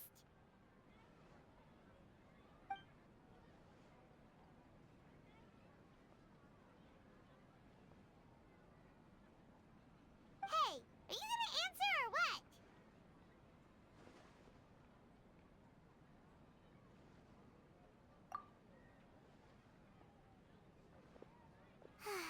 All right, whatever you want.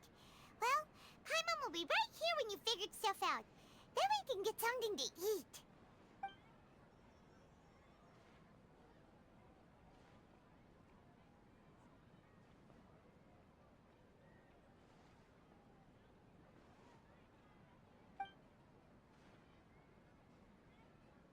What is it? Have you figured it all out?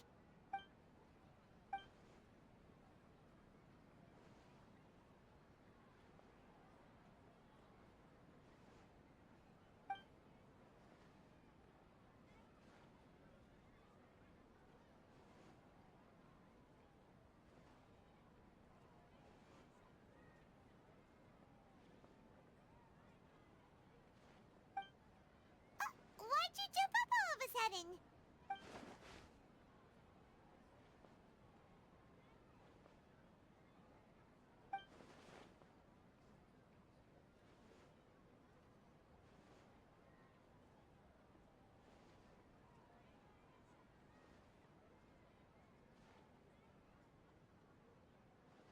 Excuse me, boss. There seems to be a small problem with the last bill.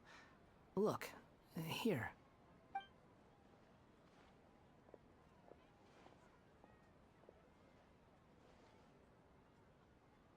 Hey! Hey, wait! Hmm? You mean me? No, not you. That kid! Didn't you see? Little rascal grabbed my last 2 fresh Sunsettias and ran off. Look, if you're gonna help out here, you can't keep spacing out, okay? What is it? Work's too boring for you? Or has the big city got too many distractions? I wasn't paying close enough attention. Sorry, boss. I think you're right. Maybe it's the city. It's so exciting. It can be hard to focus. Who's that guy? You know him or something?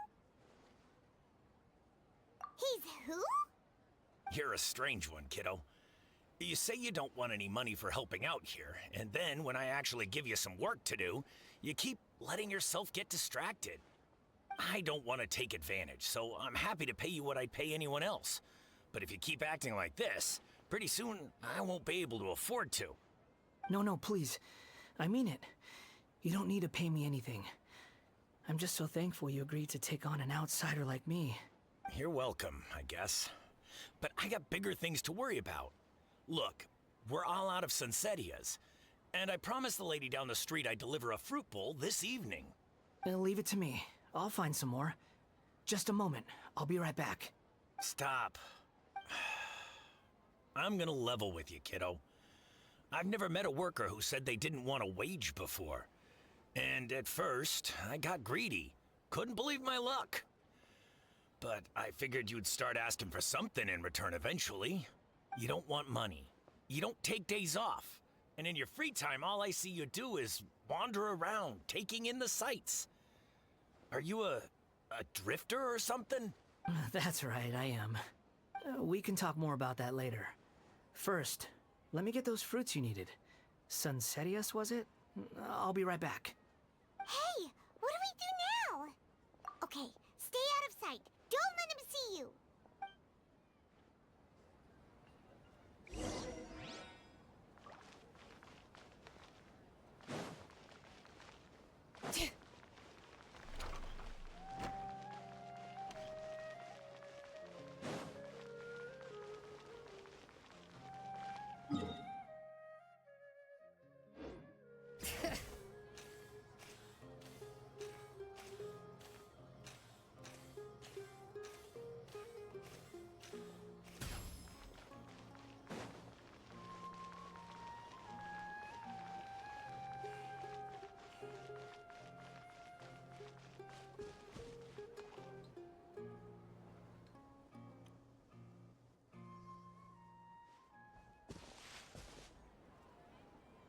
Yeah, this'll do. Even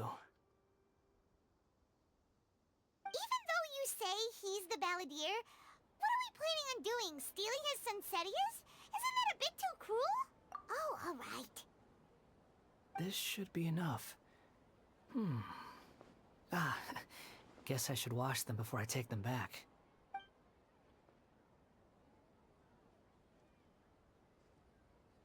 Huh? You two over there. Is there something I can help you with? He spotted us!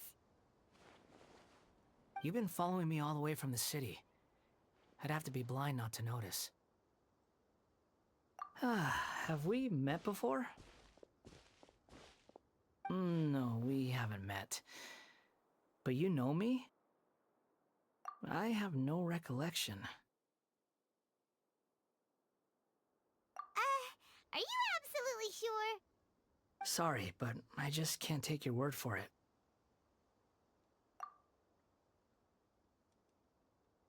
A puppet? What makes you think that? Huh? You were right! The look on his face! I guess you do know me after all. That is not something I share with a lot of people. Look, I'm just a wanderer. But seeing as you've gone through all this trouble to track me down, I'm sure whatever it is must be important. Okay, but please let me deliver these goods to my boss first. Are you really working for that guy? He said you don't want any more for it. Is that true? Yes, I ran into him out in the wilderness during a storm, and he let me take shelter in his cart. In return, I said I'd be his helper for a while. That's oddly nice of you. Let me take these back. Then I'll come with you, okay? Then let's return to the city.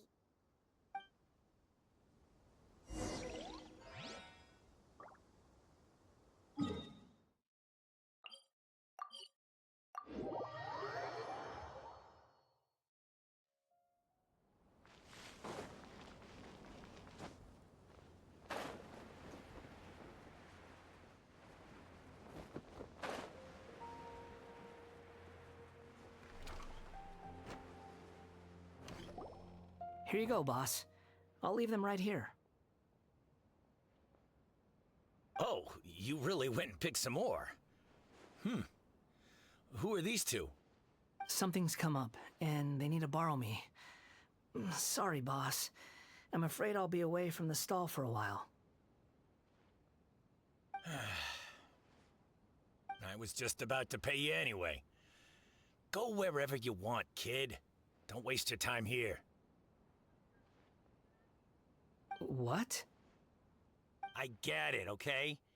You just wanted to help me out, to thank me for giving you shelter from the rain that day.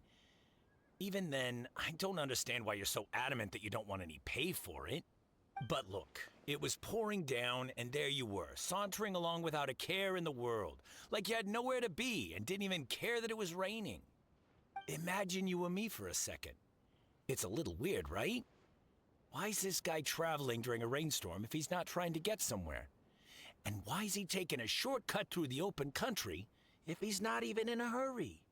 But anyway, taking you in didn't put me out even slightly. You don't owe me a thing for it. Certainly not all this. Your time is valuable. You know, you should go live your life. But I don't...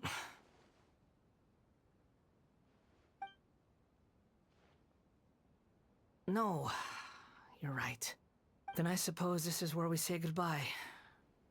Thank you again for taking me into the city. Don't mention it, kiddo. I've run into all kinds of characters over the years. I just hope you find your path. Thank you. All right, done. Thanks for waiting for me. We can go now.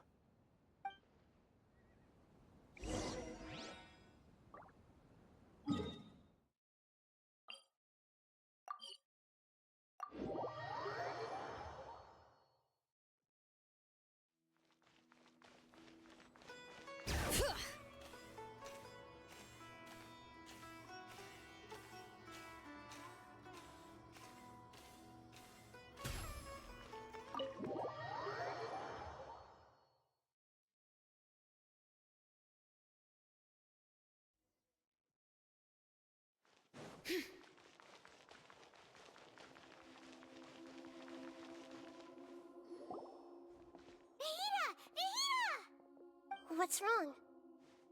Huh? Are you? Hello. I do apologize for the sudden intrusion. We found this guy in the street, but he doesn't seem to remember anything.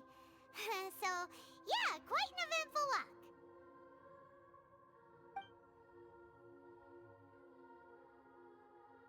You say that you are trekking across Teyvat to train yourself. Many other Inazumans who describe themselves in this way call themselves Shugenja. Why do you refer to yourself as a wanderer? Well, it seems more relevant in my case. To me, it sounds like a plant with no roots.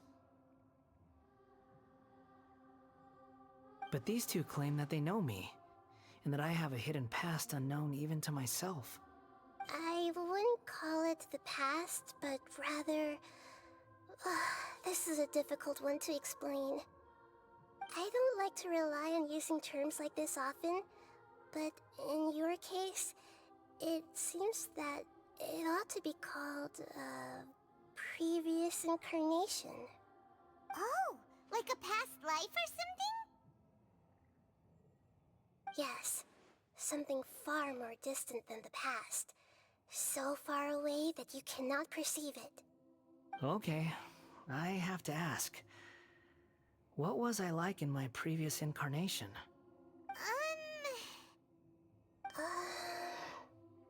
Oh, okay. I see. You want to tell me, but you can't bring yourselves to say it. Looks like I didn't have the most wonderful existence in my previous incarnation. If it's that difficult to talk about, I have no doubt it will be just as difficult to hear. But I'll be able to handle it. Please, tell me the truth. Is truth something you care a lot about? Yes. Then I'll be straight with you. In your previous incarnation, you did many things that would be considered evil. You nearly died because of what other people did, and many died because of you. As a non-human being, you hated gods and humans alike. You drifted from place to place, never able to settle, even where you found status and identity. You adamantly believed that you were missing a heart. Actions rooted in persistence sometimes bear bitter fruit. Sometimes, you have to let parts of yourself go, or you'll never be happy.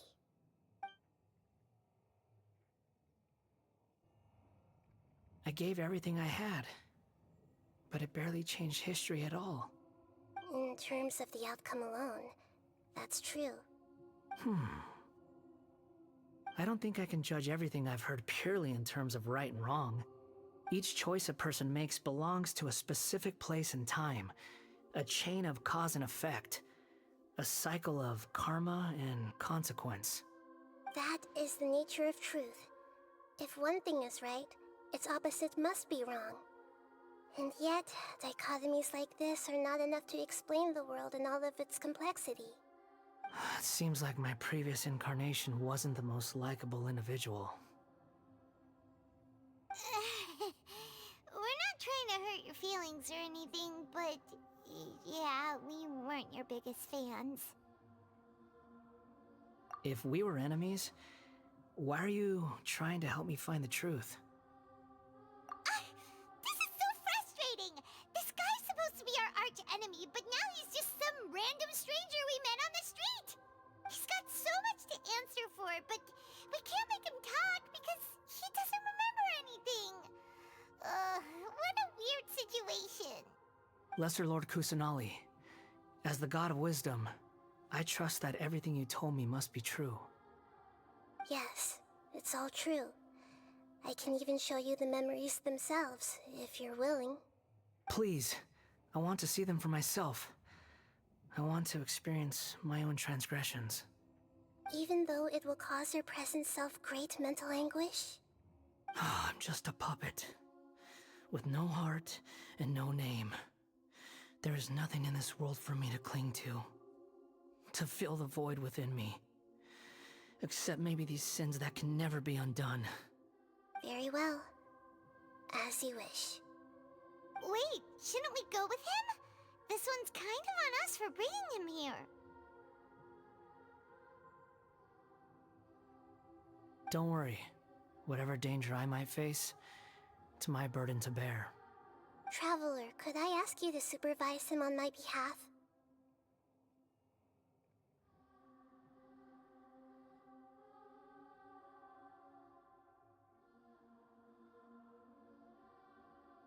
Oh, good point. Given your, unique situation, we'd better keep an eye on you. Understood. Thank you. Now, prepare yourselves, everyone.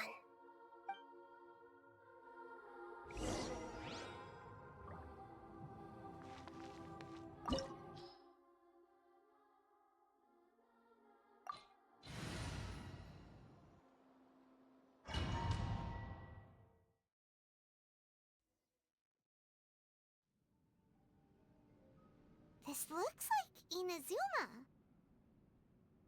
Right now, you're in a dream I created using information extracted from your memories. These memories will show you the raw truth, but be aware that enemies may react just like in the real world. Please be careful. Sounds like an immersive experience. It's a good thing we came along. You don't need to do this for me. I don't deserve your protection. We never give up halfway. Well, we had to once, but that was your doing. All right. Thanks. Wanderer, this is the Achaidh Pavilion. In your Balladeer incarnation, this is where the Electro Archon placed you after your creation. You had a great many memories here. Is that because this is kind of like his birthplace? You could say that, in a sense. You'll see why shortly. I hear footsteps. This place is huge. I can't believe the landslide didn't fill it in. I wonder who built it. The Crystal Marrow Miners? No, there's no way. Look at this exquisite construction work, and so well preserved, too. No mining crew would be capable of this. There's someone passed out on the ground. Who are you? You're awake. What happened? How'd you get stuck here? Are you injured? Huh. Not a scratch. And these fine clothes. Who are you? This man is Katsuragi, deputy to Torichio's adopted son, Mikoshi Nagamasa. He found the Balladeer in Achaidh Pavilion and took him back to Tatarasuna. And the rest is history. Well, it used to be. In the original version of events, Katsuragi was ultimately killed by Nagamasa. Let me get you out of here. Our people are nearby. Hang in there. During the Tatarasuna incident, Niwa was murdered by the doctor, disguised as a mechanic. The Balladeer, then known as the Kabukimono, disappeared not long after. As the second in command at Tatarasuna, responsibility for what had happened fell to Mikoshi Nagamasa. But Katsuragi had sworn lifelong loyalty to Nagamasa after the latter had once saved his life. At Katsuragi's insistence, Nagamasa killed him to put an end to the Tatarasuna incident.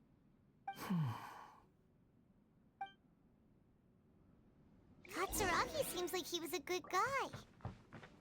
He looks like a warrior, but he has a kind face. Why couldn't he live a long and happy life?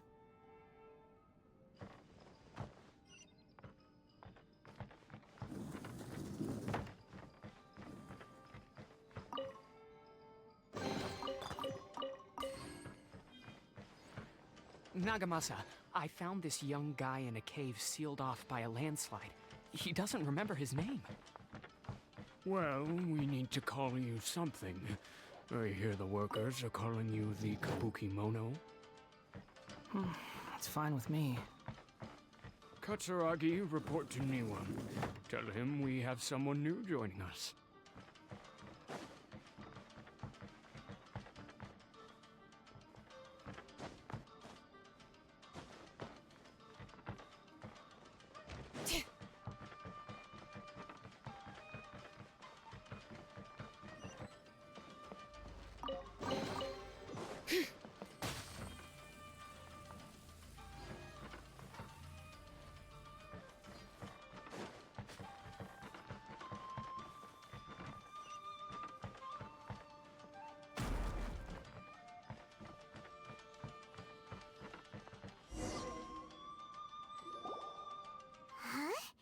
What are we doing back here?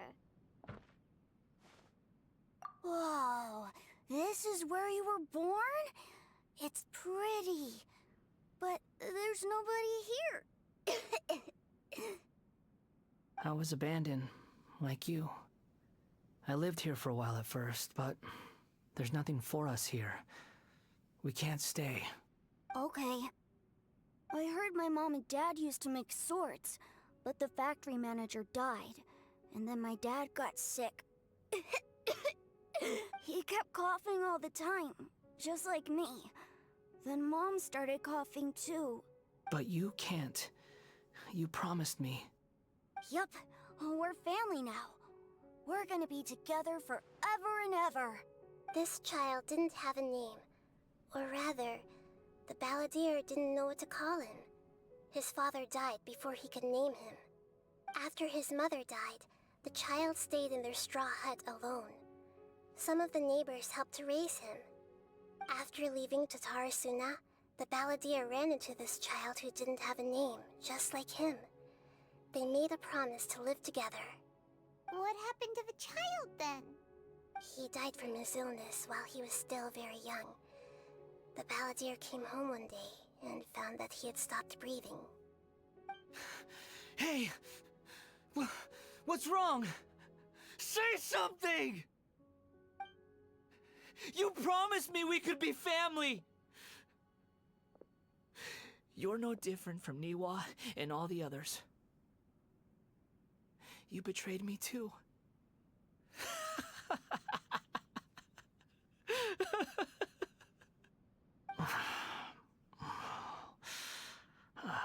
The voices have gone.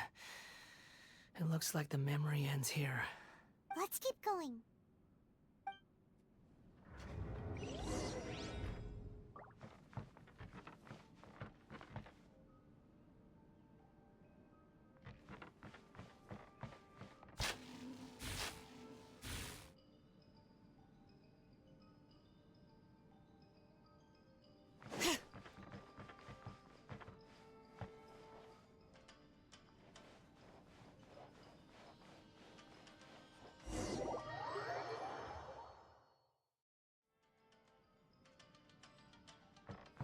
You do realize you're blocking my path.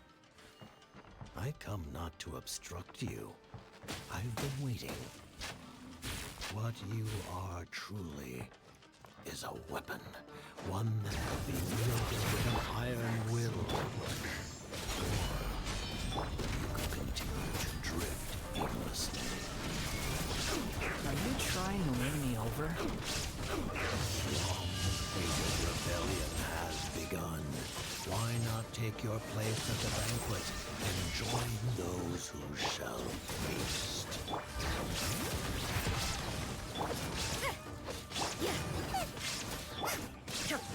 Shine down! This is bad. Nice and spicy. Bring it!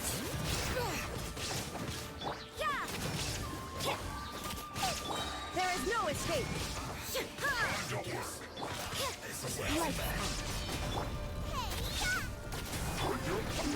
Now you shall perish! Looks like I went too far.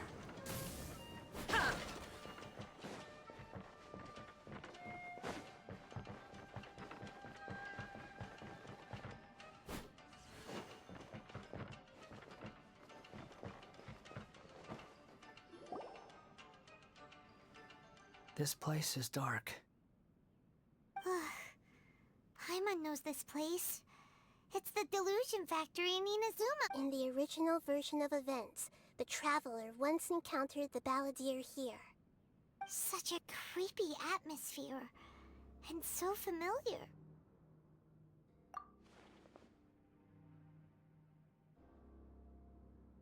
Hey, look over there! Well, well, my fair lady. Is this rundown factory and these incompetent fools all for me? Wow. You shouldn't have. Huh. What do you have to gain from belittling your subordinates? You might not want to admit it, but you are a part of this plan. Perhaps you find fighting in the Abyss to be a more meaningful use of your time? Oh, but of course, even this pales in comparison to being experimented on by the Doctor. What a sharp tongue you have. Funny how negotiating never seems to be your strong suit. For the task ahead, I suggest you keep your true feelings to yourself. Save your breath. I know what I have to do. I'm sure you think so, but I still think you need to hear it. Don't start thinking you're invincible, and don't let your emotions get in the way. Surely you're not worried about me. I just can't have you getting in my way. You and Child never fail to find ways to complicate things. I'm merely lighting a little fire in this chaotic nation. But you, being tossed out like trash, must make you want to destroy it completely. Do you remember the last time you were here? That was a lot of swordsmiths you killed. I'm sure the descendants of the Raiden Gokaden are still suffering the consequences now. Look at you. Oh, don't get so sentimental. Now, give that poor little tongue of yours a rest and stop pretending like you're above everyone else. Bye then. See you at the victory feast. Poor little tongue? She's playing with fire talking to me like that. Who does she think she is? Forget it. Someone might find me here any minute now. I should prepare to give them a warm welcome.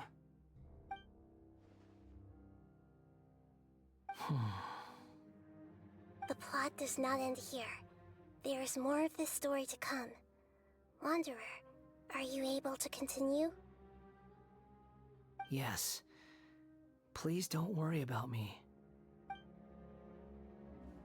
Why are you staring at me in silence? Can't you think of a nicer way to express yourself? I'm under no obligation to be nice to you. Besides, I thought nothing mattered to you except results in your own interests. Isn't that right, witch?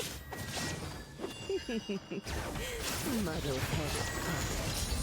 You're only number 6 because you can take more abuse than other humans. Do you really count that as an asset? You're about as much fun to be around as a raging inferno. But before we murder each other, it'd be best if we finish our duties.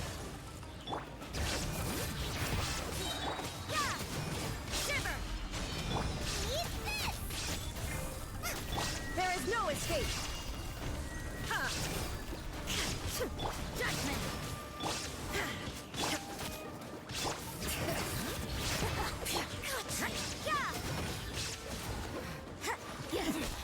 Winter shall be vengeance.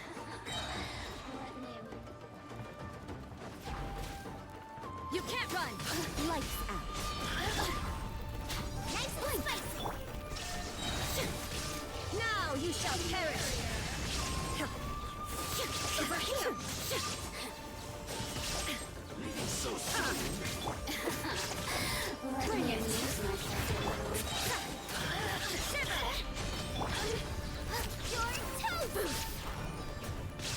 Illusion shattered! Inazuma shines eternal!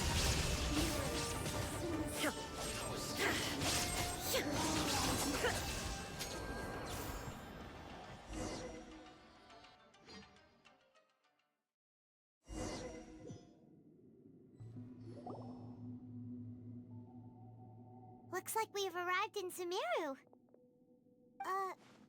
Is that? Considering that Amorta's sage, Nafis, refused to join this project, I'll take part in the experiment in his place. Welcome. I look forward to a fruitful collaboration. When do we start? You seem impatient. You should know that becoming a god is far from a trivial affair. The biological transformation is a lengthy process. As such, I too would recommend that we commence as soon as possible. In the event that a successful connection is established, his body will become permanently bound to the machine, and he will be unable to move independently of it. Nothing worse than what I've been through before then, Doctor. You were the most resilient test subject I ever came across. Thanks to you, I was able to garner a great deal of information. Alas, after that, you were under orders to remain in the Abyss. We barely saw each other, and it became difficult to further refine the knowledge I had gained. That was gracefully worded. Ever wonder what they think if they knew that nothing matters to you, apart from your crazy experiments? I suggest you speak to me in a more respectful tone, Scaramouche. The mere fact of your utility does not make you indestructible. The doctor again? That was uncomfortable to watch. That person gives off a very sinister energy. It's normal for him to give you the creeps. He scares the bejeebers out of Paimon. Let's move on.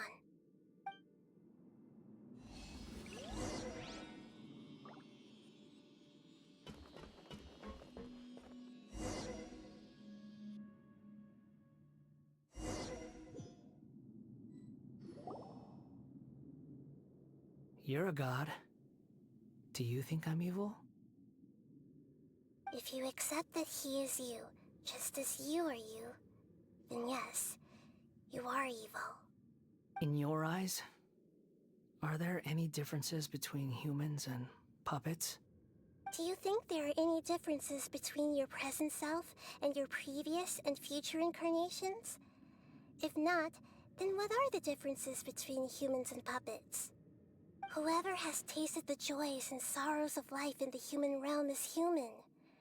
Whoever has loved and lost, cried with grief, howled with rage at the tragedy of death that eclipses the miracle of life, they are human too.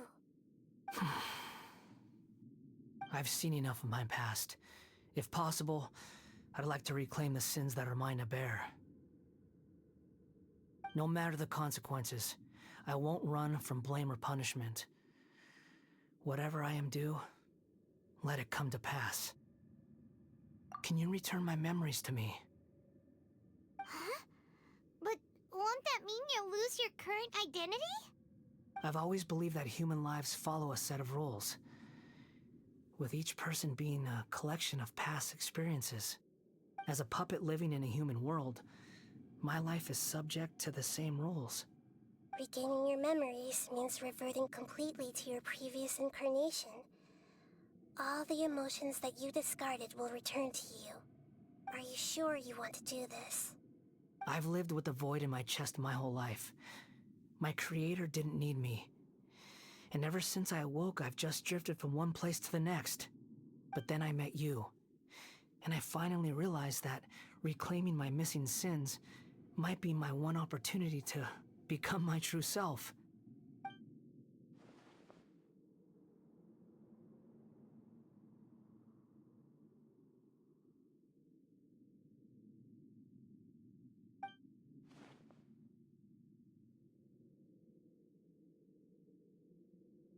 I've always felt I have an innate tendency to yearn for something more, in a way that goes deeper than for most people. But for all my soul-searching as a Shugenja, I've never fully understood it. Looking at it now, it seems that I brought this curse upon myself. So I beg you, grant me this opportunity to gain a purpose, to change my destiny, and end my wandering. Very well. Since your mind is made up, I will return to you that which is yours.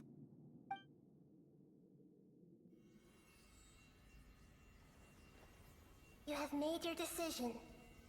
Now, take this.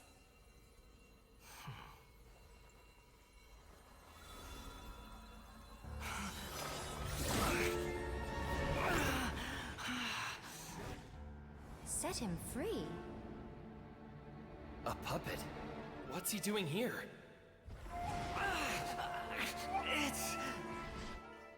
You're a human as far as I'm concerned. Everyone's here. Wonderful. What a fine blade. Nagamasa will be thrilled. This is my...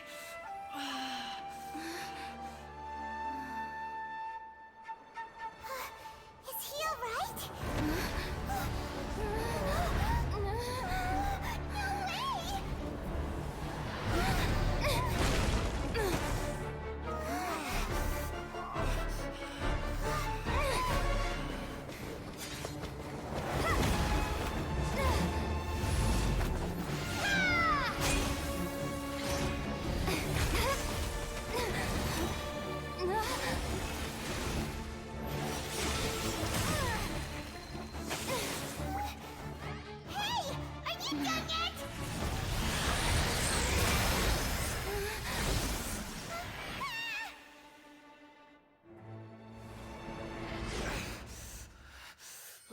worthless dross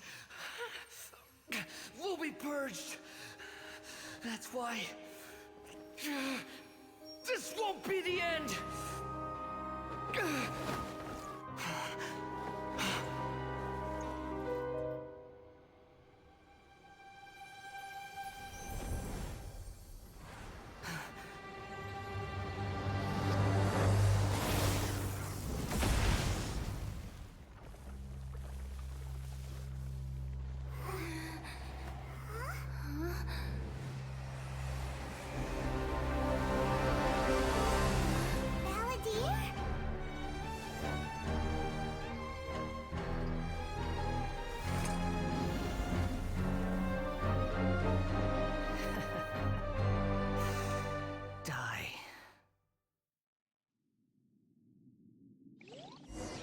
This is trying my patience. Have you got all your memories back now? Got any more questions?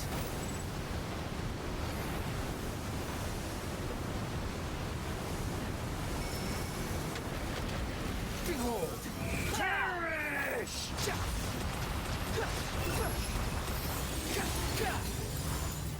You're dead!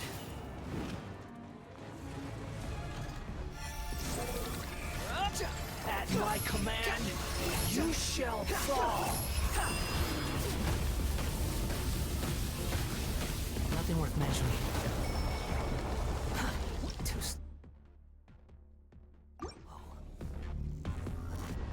Squall Fury! For human!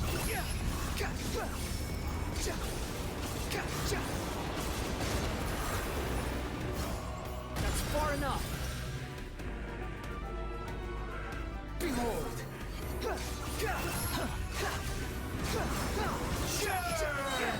Bow your head!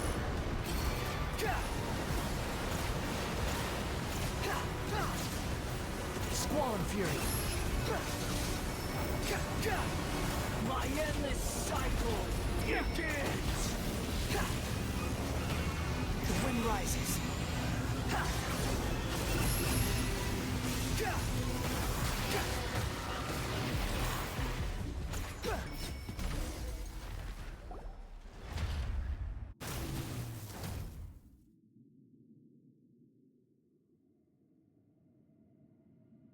Imbecile! Get out of my sight. It disappeared. Did we win?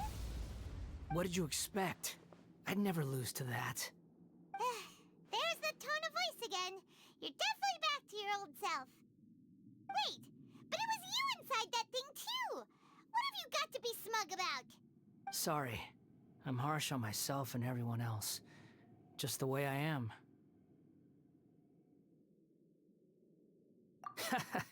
You sound like you're concerned about me. But don't worry. Thanks to you, even if I didn't change a thing, at least I now know the truth. The memory recovery seems to have been a success. This dream has served its purpose. Come on.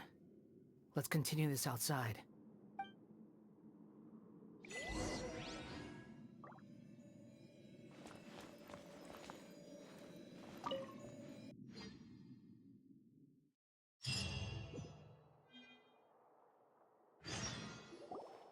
Welcome back, Traveler, Paimon, Balladeer. It feels like we just went on a really long journey. Paimon's exhausted. You don't like being addressed by that name? It's fine. But I was just thinking, I should probably change it. After learning about everything the doctor did, there's no way I can carry on using a name connected to him. I'm not planning on returning to the Fatui, and they wouldn't take me back anyway. Recent events will have affected a lot of people, and they might not even remember who the Sixth is.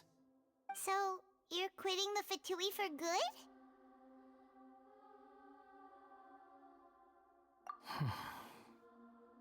It's like you said, Lesser Lord Kusanali. Everything may look futile, but it wasn't completely meaningless. At least I made a lot of people forget about me. But that doesn't mean your own past has disappeared. Of course. And your main goal, for which you gave up everything you had, you weren't able to achieve it. I hope you can see and understand that. Changing the world, changing the past, changing the fates of other people, these are not simple things to accomplish. What you are looking for is complete annihilation. But this is just a fantasy. Even if the Balladeer is removed from existence, the world will not heed your will. Indeed. How ridiculous. Do you regret doing all that when you've gotten so little in return? Even if I'm completely worthless, there's nothing in the world worth regretting. Lesser Lord Kusanali, you purposely left that information in Irminsul, didn't you? Yes, and I took pains to make sure that you'd acquire that information naturally. Why would you go to such lengths? You trying to win me over too? In all honesty, your past experiences have made you a useful asset to Sumeru and to me. Winning you over was indeed a part of my plan. But before that, I wanted to tell you the truth about your past. If all I wanted to do was use you, then I'd be no different from the Doctor. Very clever. I guess you could say that's one of my virtues. Utility to others is what gives me worth. So if embracing my sins is what it takes to make me useful again, so be it. Oh right, I almost forgot. You're the good guys. You're into justice and all that. Sorry if I have a slightly different perspective on things, but I don't feel like I've been duped. The wisest leaders are fated to end up with the best helpers. I can live with that. I'm glad you're able to think of it in that way.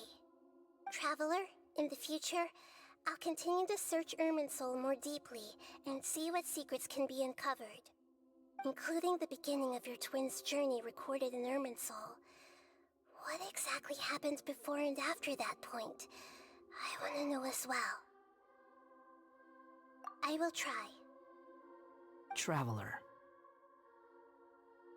After I dove into the information torrents in Irminsul, why did you go to Inazuma? So that's how you found out whose fate had changed. And how? Well, whatever your reasons, you did me a favor. And I'll do everything I can to pay it back. Borrowing and returning are the only real relationships between individuals. I'll balance the books one day. Don't you worry. That's not true. A relationship between two people is not simply a ledger that can be reset to zero. I think deep down you realize this. People who show up in your life don't just evaporate like water drops and leave nothing behind. There is no such thing as balancing the books. Some things in this world can never be brought back, and they can never be changed, which is why there is emotion in the human world. Everything that you feel is real and lasting, and whatever is missing in you will not be made whole. To be human is to live with imperfections. You can choose whether or not you want to be human. But humans can't live without a heart, can they? Anyway, I gave up trying to become a human a long time ago. You understand what pain is perfectly well, even without a heart. You're just bearing your feelings. The past is set in stone, but you can keep moving on. And the longer your future lasts, the shorter your past will become, until one day, it is but a tiny fraction of your life. Sounds like you've got a future planned out for me. Everything's ended up being pretty darn complicated. Paimon doesn't even know where to start, but the most important thing now is that you need to follow Nahida. Otherwise, all our efforts will have been for nothing.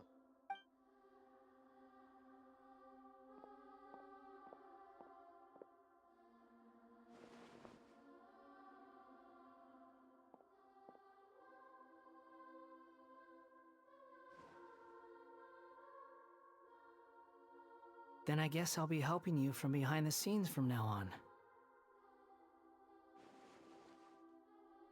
I'm glad that you've accepted our proposal. Why don't you choose a new name to celebrate? Ooh, ooh, ooh! Paimon wants to pick an ugly nickname for you, too! Why? Because Paimon still doesn't like you that much. Then I hope we don't see much of each other in the future. A name is life's first gift.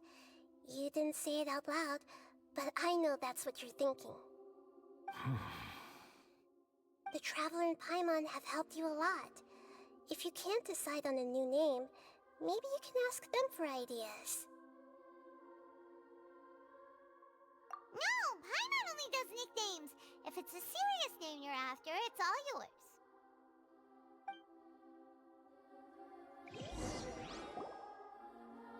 Have you got anything?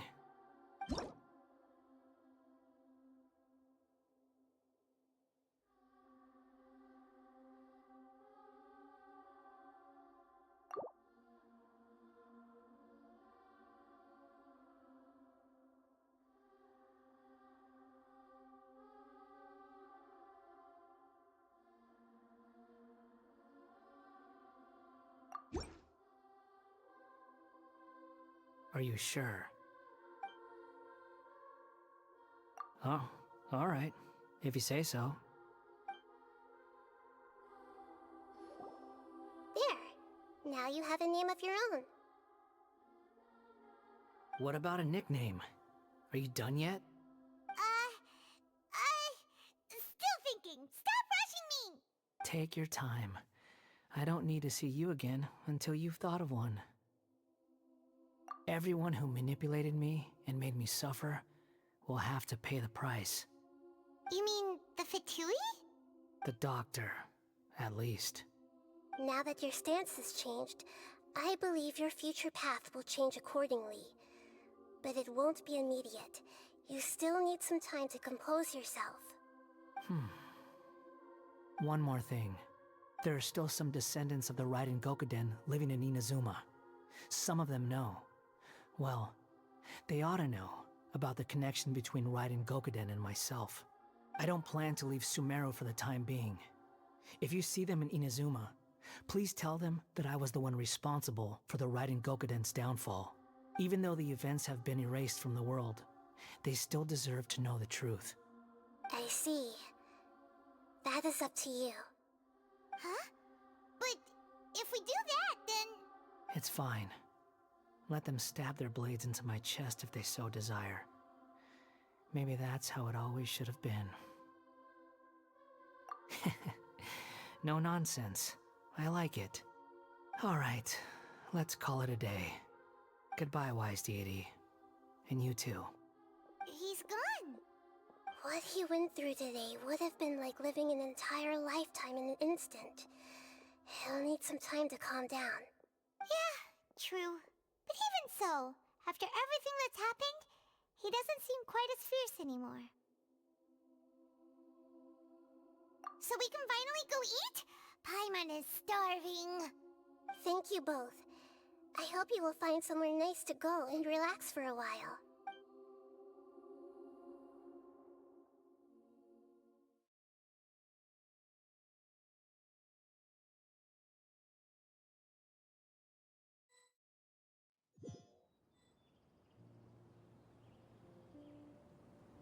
I've got it! I can end my novel with some words from Mikoshi Nagamasa. You mean because everyone else in the story is dead? Yeah, I heard that Mikoshi Nagamasa died at a ripe old age. He's the perfect fit to be the narrator of the epilogue.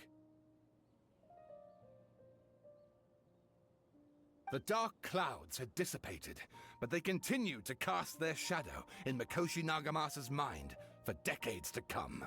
Then, one night, as an old man, he had a dream. On the night when that prized blade, the Daitatara Nagamasa, was forged, the people rejoiced, and there was painting, dancing, and drinking. All these expressions of joy melted down in the furnace fire and turned into red clouds that rallied around the final sunrise that Mikoshi Nagamasa saw in his lifetime. Life is a story too long to be told, a journey that you must walk to behold.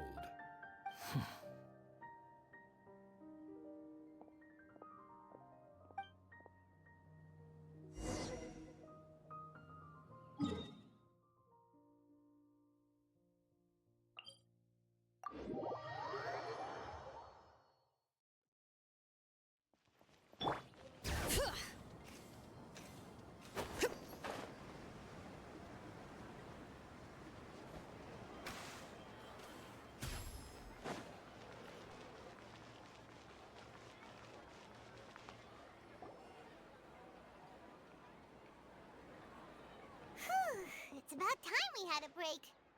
As soon as you stop, all the tiredness and hunger comes rushing back. Wow, great!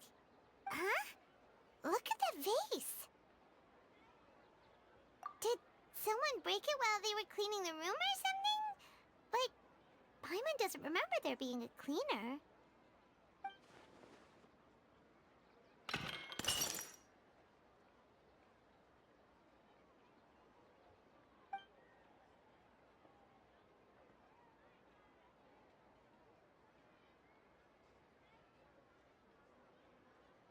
You sound lost and confused.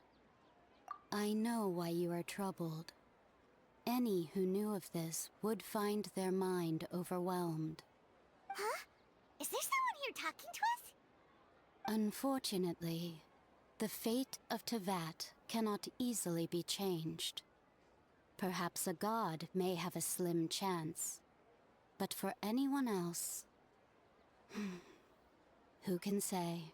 When a small animal runs into a tree trunk, though the tree may sway, it is not displaced.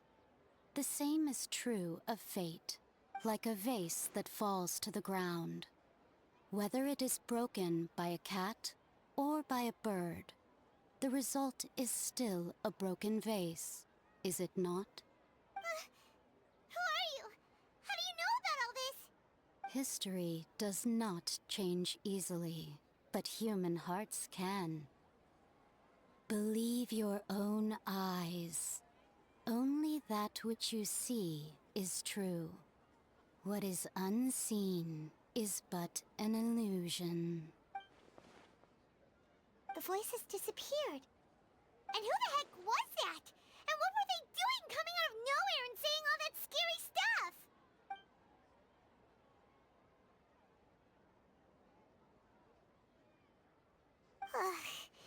Anyway, that vase is still lying there broken on the ground. Should Paimon go get someone to clean it up? It feels wrong just leaving it there. Just a moment. Paimon will be right back.